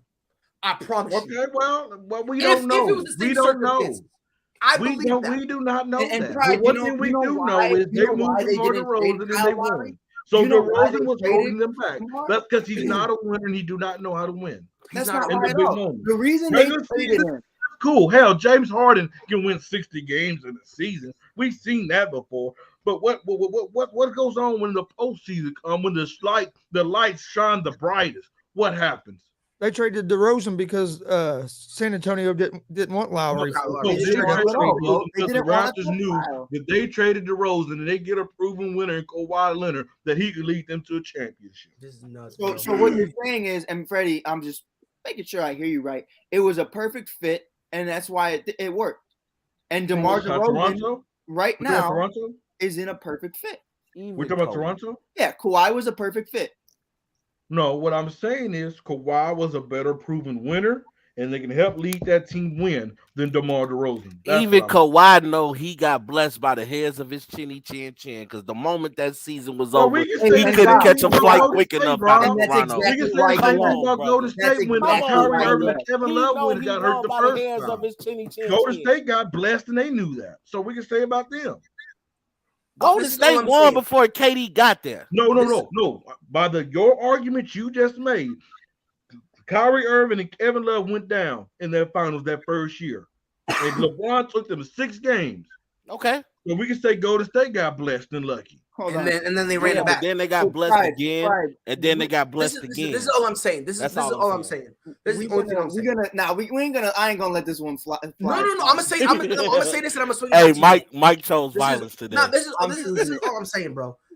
It's horrendously, abhorrently lazy to say that because DeMar DeRozan did not win a ring before, it's impossible for him to do this this year. When he is in Freddie, I'm talking. Freddie, I'm talking. Yeah, I'm talking. I'm talking. You As I was saying before, I was so rudely interrupted by Freddie. I'm just gonna say this. You like to put words in people's mouth. All I'm saying is this. To sit here and just continuously cry and say, "Oh, what has he done? What I did not say all this stuff." It's completely unfair because this is the NBA where we just go, "Okay, what you did last year doesn't matter." Because every time we start a new year, we always say last year doesn't matter. That's it. We do that every year. So to sit here and pretend and cry and mope and say, "Oh, well, what has he done before? What has he done before?" And if you keep saying, "Oh, what has he won?" Well, guess what? Say, "Okay, he's winning regular season games," and for you to sit there and say, "Oh no, that's not enough," so makes no sense whatsoever. Because you can't sit again, like I said, in order to make it to the playoffs, in order to make it to the final. So you gotta win playoff games. In order to win playoff games, you gotta win. Nah, bro, I don't care. Hey guys, we're live. We're live, guys. I know, but not in order to win. In order to get to the finals, you need to win playoff games. In order to win playoff games, you need to win regular season games. But I can't. Like it's a whole thing. And if a guy's out here helping this team to the number 1 seed, and that's not enough, I'm bringing up history. You're done. Mike can. Hey, Fred, I want to bring up something Freddie touched on. It was Freddie. You said this was a top 5 performance of all time of the year. No, I didn't say that. No, I didn't say that. I'm saying that's what I'm hearing. Right? I'm saying I didn't say that. I'm saying that's what they are saying. Oh, okay, cool. I just want to make sure. So last night, you win. Cool game. 33 points, 8 rebounds, 6 assists from LeBron. That's cool. So then, Rob, I'm just going to run through, what DeMar did while breaking Wilt Chamberlain's record. He had 38 points, 6 rebounds, and 6 assists. And if public school in Chicago taught me anything, I would say that's better than LeBron's performance. And he played more minutes. Go by numbers. Go by what they did. So they won. They won. People out there, Mike, bringing up numbers. Go up there and actually talk about the moment of the game. But my stats are better than yours. Yeah, okay, numbers. Okay, cool. Like I said, James Harden put up numbers. But Russell Westbrook put up numbers for years. Look when they got the damn Lakers. Numbers don't mean a damn thing. Talk about the moment of the game. Numbers don't mean a thing. Talk about the moment. Talk about he scored 15 points in the fourth quarter. Take the game over. How about this moment? I'll give you 2. So DeMar DeRozan's leading the league in most points going into the fourth quarter. That's a fact. Here's a second fact. He broke Wilt Chamberlain's record for shooting over 50% and having over 35 points in 7 games straight. He's been DMVP. He's dogging it. And you're just going to sit here and disrespect That's cute, Mike. Freddie, here's another fact.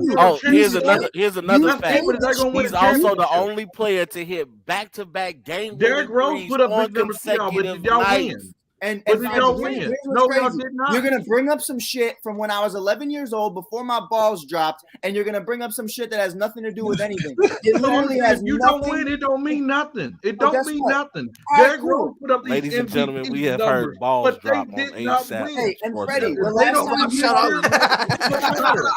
it don't matter. It's you they don't win. So the last time you had a legitimate big man was probably when I was also 11 years old, right? No, Anthony Davis is the last time we had. But he don't like playing the 5. He won a championship. but he don't play the 5. And when he do, his ankle rolls. He right? do play the 5. That's why I hate this damn narrative. He's been playing the 5 this year, most of this year. What are you talking about?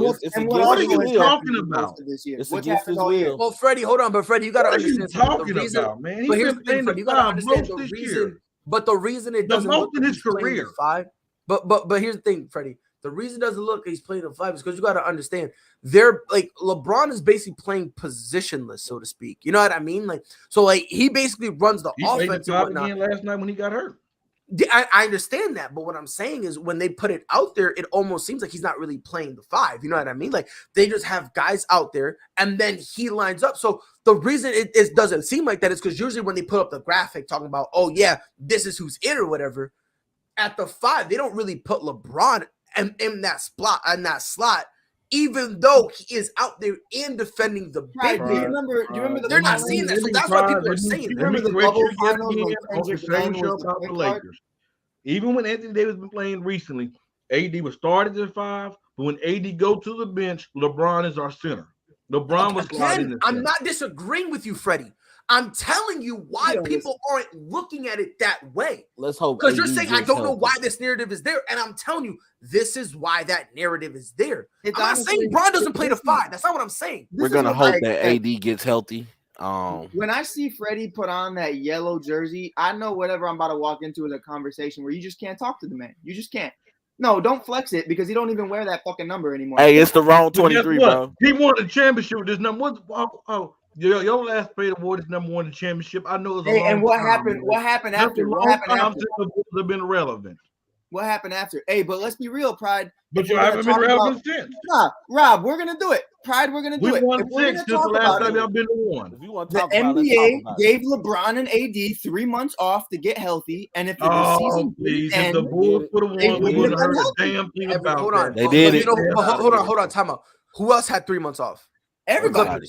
But what I'm saying is, Pride, everybody did it. They want to bring it up because the Lakers did it. If it was the Bulls, Mike wouldn't say anything about it. All right, Freddie, if that's what you think. Whenever you got that jersey, you know you wouldn't bring anything about it, bro. Pride throws numbers at you, bro. Pride throws numbers at you. Chris throws facts. Rob's trying to give you a little lifeline and save you. Ron's just watching it all happen. And still, you're your biggest, worst enemy, bro. You don't listen to nobody but you, bro. Mike. So you're Fred right now. Chicago Bulls won that championship.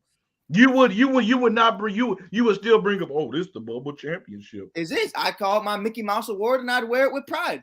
No, you would not. Get out of here. No, you would not call it Mickey Mouse. You would not call it Mickey Mouse. I would love it. I'd say me and Mickey getting hand in fucking Disney. And it would be dope. Because everybody was held under the same standard. Hey, all I know is here's what's crazy, and here's where I get bothered. He says, this is what we do. We're analysts. If he plays like shit, I'll say he plays like shit. But on the trade deadline, who was crying on Facebook, today's a very sad day? Because I was, because we still got the bum on our team. Yeah, all right. When the bum is off the team, guess what? You better start crying. So if I go, you know what the narrative I hate? That y'all put all of y'all losses on Russell Westbrook. When are you gonna take responsibility that he ain't the only one messing up on that team? The crazy part is Rob, you're absolutely right. He's not, but he's been the main one. He's been the biggest problem. If you want to be really honest, when a guy shoot the ball bad, when a guy turns the ball over, when a guy does all those things.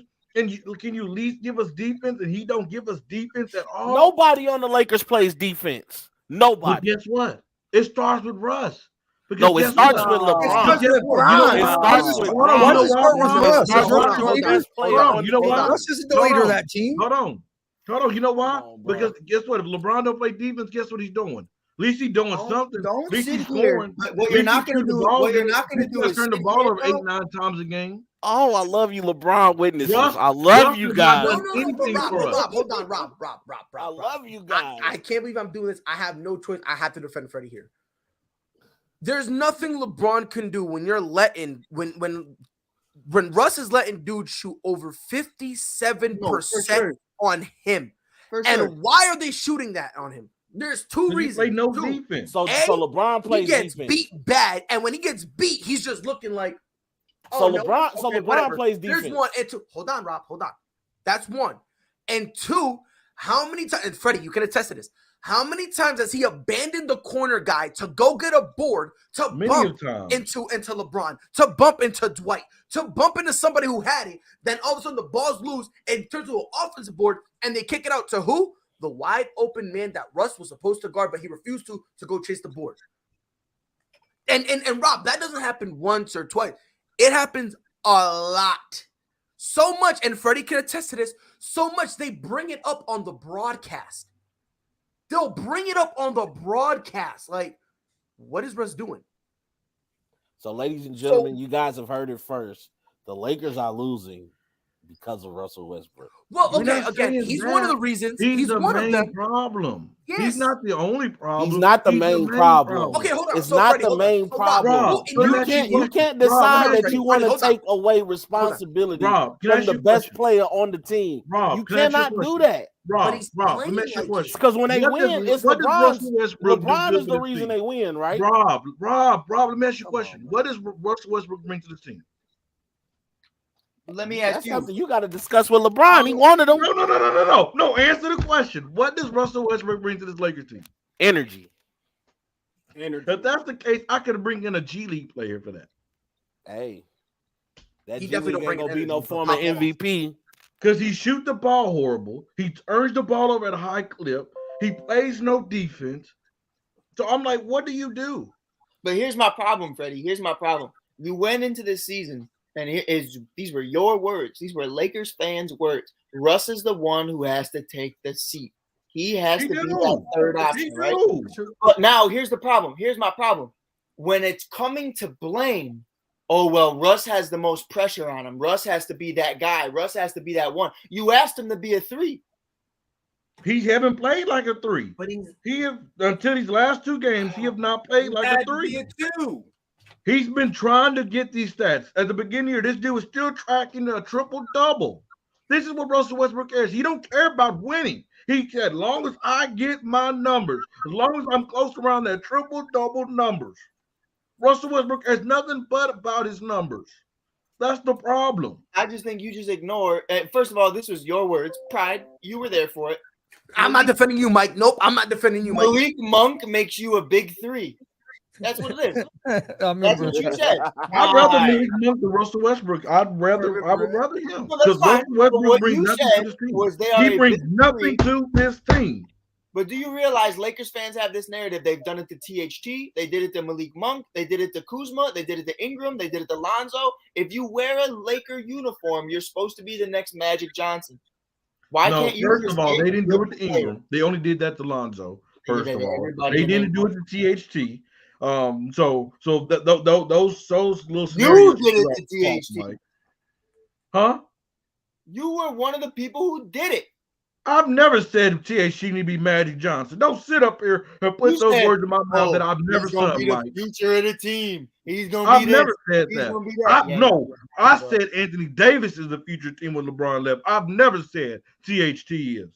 Crazy, bro. You crazy, bro. I can't. When you say something, I say make sure you come correct, sir. Oh, make sure you come correct, sir. Make sure I see you in the finals, bro.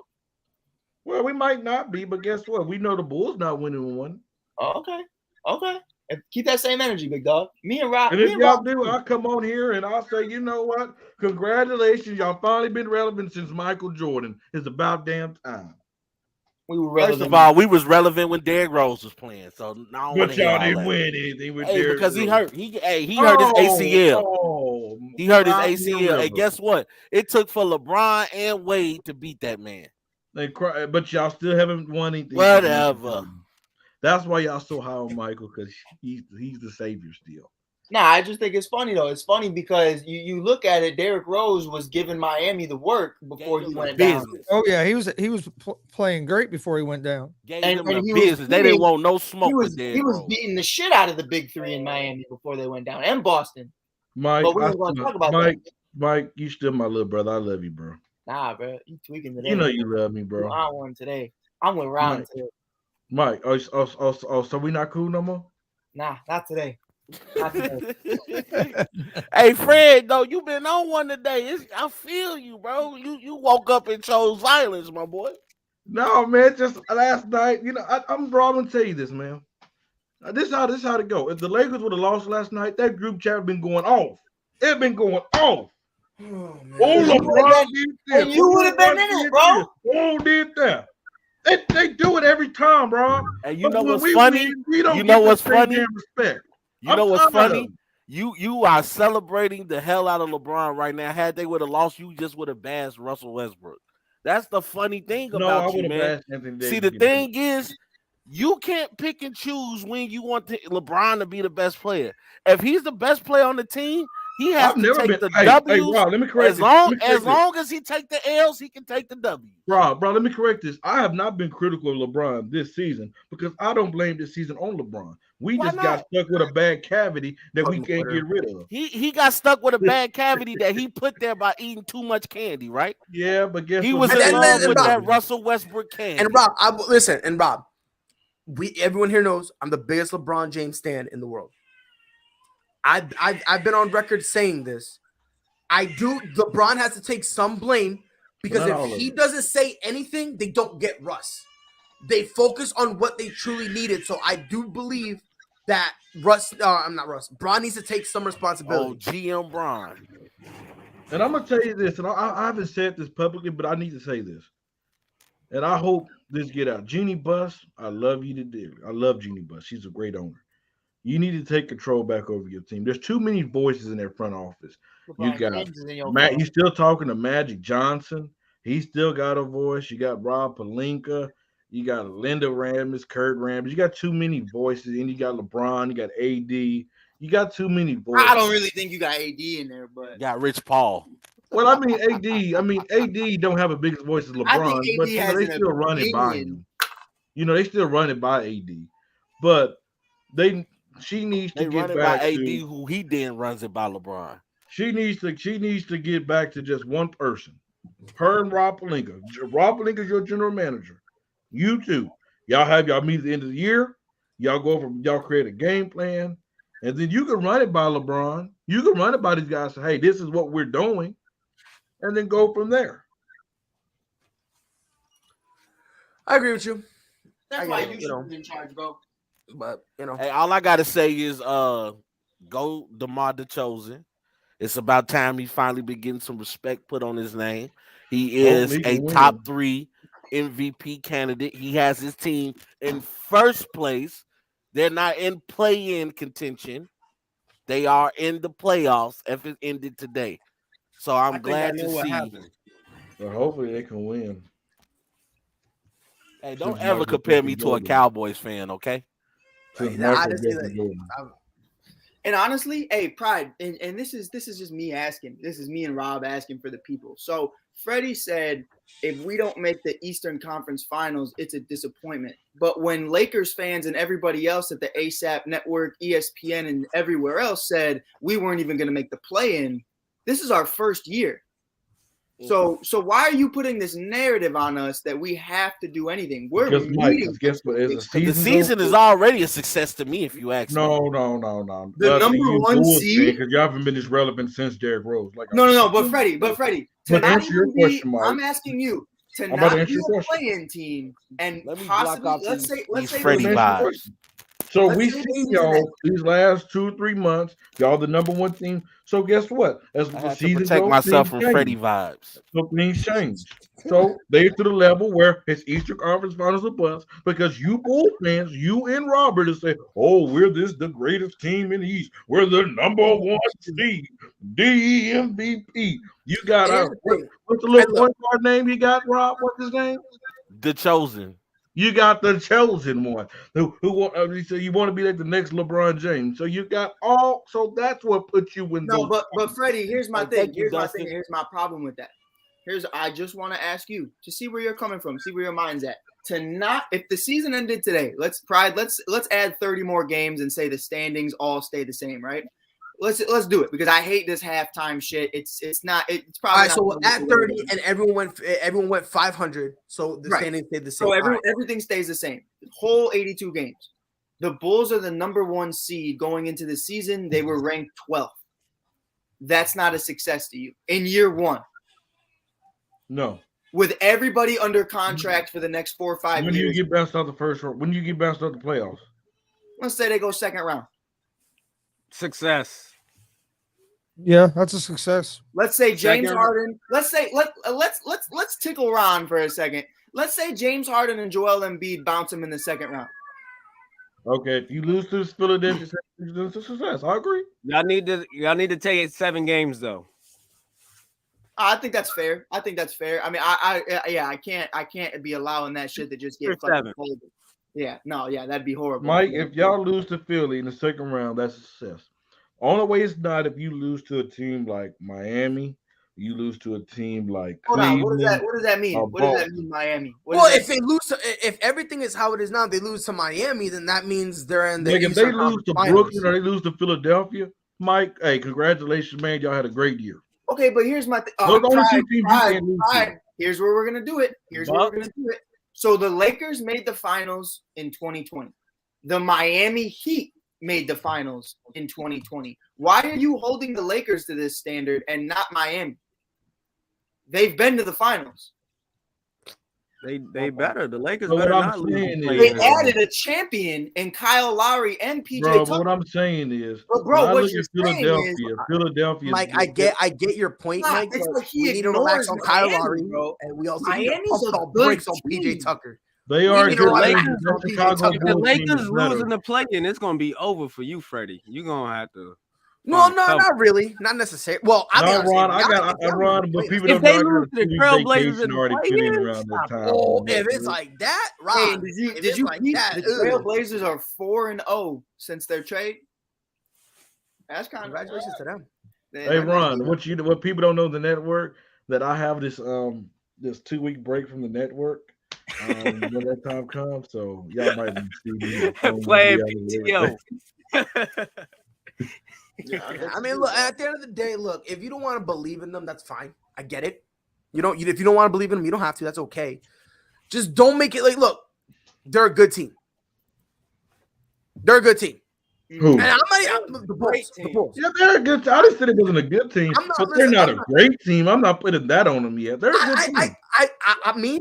I think they're a good team that has the potential to be great, and we won't know if they're great. Okay, I'm cool with that. Mike, can we agree? They're a good team. I agree with that.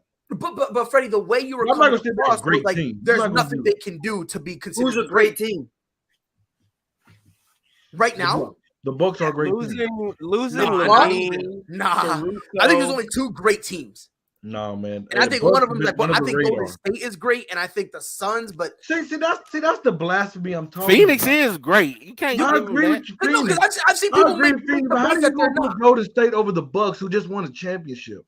See, that's the BS I'm talking about. But Miami just went to the finals, and you're acting like they're nobody. Right? Who? Miami. Wow. Miami. That was a year and a half ago. So were the Lakers. I'm talking about last year. So were the Lakers. What happened to the Lakers last year? We can't call us great anymore because guess what? We're not great anymore. We never went to win a championship. And now you're telling everybody to watch out. This Bucks team just got out of the won a championship. I don't think Milwaukee's great. I'm okay with Phoenix having the great on their team, but Golden State, who have not looked good of late, they put great on them. That's crazy. They missing Draymond right now. Not only they're missing a whole That's crazy to me, bro. I'm sorry. And now they're 2. They're the second seed in the They've West. been flying under the radar all year. What? Oh, Giannis Antetokounmpo just scored 50, very efficient. And yes, Giannis. Okay, but here's the problem. See, Freddie, what's their record in the East, though, Fred? Giannis is great, sure. If you're telling me that roster, top to bottom, is great, I got a bridge in Brooklyn I can sell you, homeboy. Because that roster, they're good. Pat Connaughton just broke his hand. Like, come on, they bro, give up Divincenzo, man. Like right here, right now, and like, come on, bro. Stop acting like this is the same roster, bro. Because they're going through some stuff right now, bro. Brooke Lopez hasn't been back. Exactly. Same thing with Brooklyn. Hey, they're missing a lot of people. You know, he might put up maybe, but right now they're just good because of what they're going through. And he might put up 2 points, Pride. He might just put up 2 points, but they ain't found that defensive answer other than Giannis for PJ Tucker's loss. Not even Drew Holiday is playing the same defense. No, Chris Middleton, like no one. Like but that's all I'm saying. But my thing is to say Golden State is great and the Milwaukee's not. That's crazy. But how can you not say that when they're second in the Western Conference? But what has they done? What have they looked like the last month? They have not looked like the same They team. they injured. And neither has Milwaukee. What are you talking about? But what record is Milwaukee in? I saw you looking it up. What are they ranking in the East? They're fourth. Oh, I'm sorry, they're third. They're third in the East. They're third in the East. Number 3. Golden State is second, and Golden State has a better overall record. So who's gonna have more? Okay, this is the question. Better record, better point differential. Who's gonna have more postseason success? The Bucks or Golden State? I would bank this on year. the Warriors before I bet. If I have to bet, I think Golden State. Here's a question that actually has an answer. Who just lost to Portland the other night? Golden State or the Bucks? Go ahead, Freddie. Didn't Golden State lose to him? No, it wasn't. Okay, it was Giannis. Giannis lost. That's okay. I mean, teams. Giannis lost. Golden State just almost they barely beat the Lakers the other night.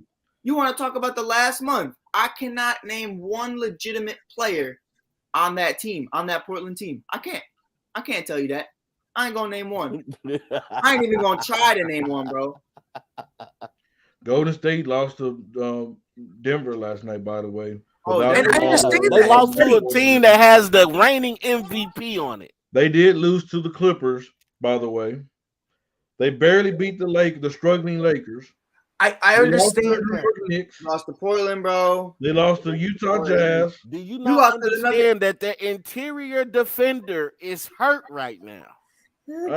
I'm just stating facts. You know, they lost some games as well. Draymond Green and Freddie, I understand they lost some games.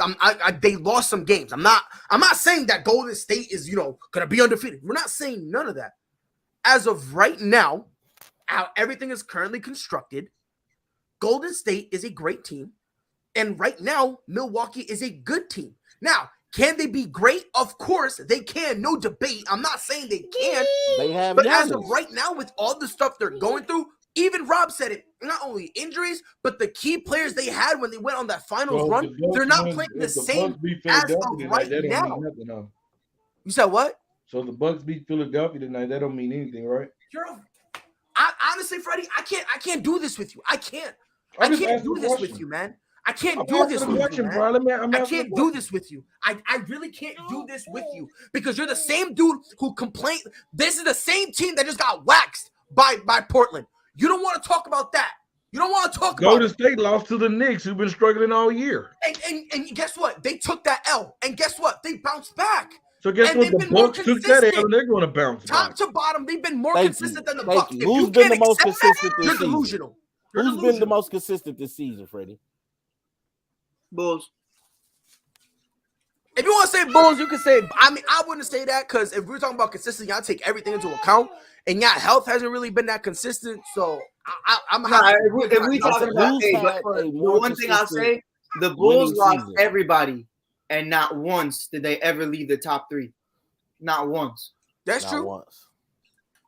That's true. They had everything with COVID. They had everything with the injury, and people forget about the COVID shit. Yeah, they had like the most COVID outages. Bro, they got shut down. Is COVID not a thing anymore? Because I haven't heard this in the NBA. Don't say for it. a while. We got don't jinx us because we're about to actually lift our mask mandate. And Dustin says Phoenix has been the most consistent team all year. They have. And the only reason I'm saying maybe is because a lot of people who just who don't understand, they hold the loss against the this Bucks. Is a new season. I say that all the time, but people who don't know basketball just always say no, it's not. No, it's not. No, I'm telling you, the last season only matters for about 3 weeks of the NBA regular season. Phoenix made some great moves in the offseason, bringing in Landry Shamet. Then you got JaVale McGee, who JaVale McGee is the most probably overlooked pickup in the offseason. I mean, to be able to give DeAndre Ayton and Biyombo, but to be able to give DeAndre Ayton a rest. Remember last year when he went to the bench, they had Torrey Craig. He was the next biggest guy on the court. So now you have a JaVale McGee. Frank Kaminsky towards the ACL, that really bit them bad. At least you could put him out there as the backup, and you got somebody viable. Not great, but at least he's viable. Yeah, and Sarge. When Sarge got hurt. So yeah, he went down too. But look, at the end of the day, I understand, you're saying, oh, Milwaukee's like the reigning defending champions, but we also need to take into consideration they're top to bottom, they're not playing like that. Again, when some of your key guys aren't playing well, or they're not playing how they were playing last year, you need to look at that and you need to recognize that and accept it. Go, you know what? They're a good team. Now they can go great, but if you can't accept that, I don't know what to tell you. Evan? I think so. That was Freddie's. That was weird. Yeah, I don't know why. Freddie, put that on. Put that on. Put that on. Put on your. Freddie, turn off your camera for us. Turn off your camera for me. Let me see.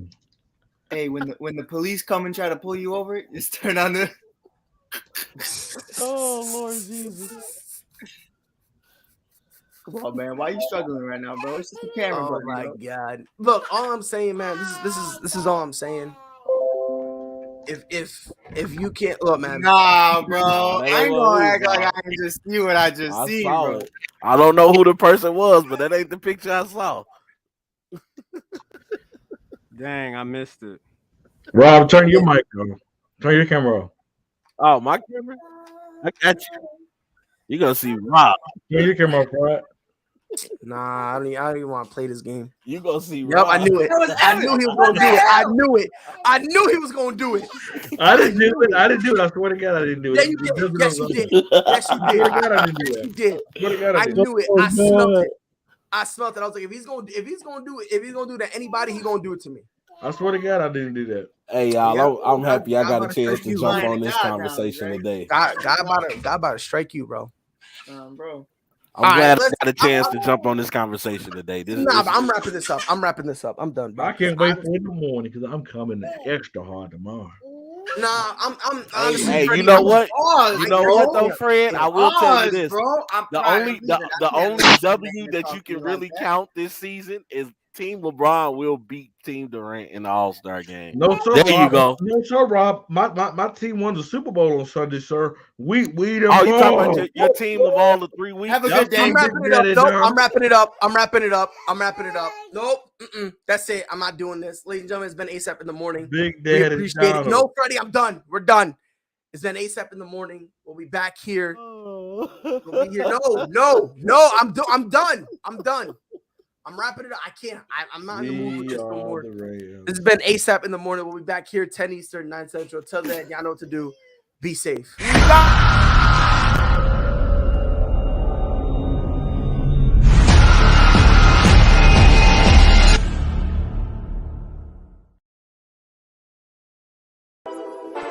Whole sports all plays. Whole sports all plays. Whole sports all plays. 365, we making up plays. You talking the game, get you to the days. We're high in the court, the dime in the lane. Variety topics, living the same. All presentation, sports information. In the airways, taking the nation. All sport, all plays, like working your faces. Grace at the field, so tie the laces. All sports, all plays.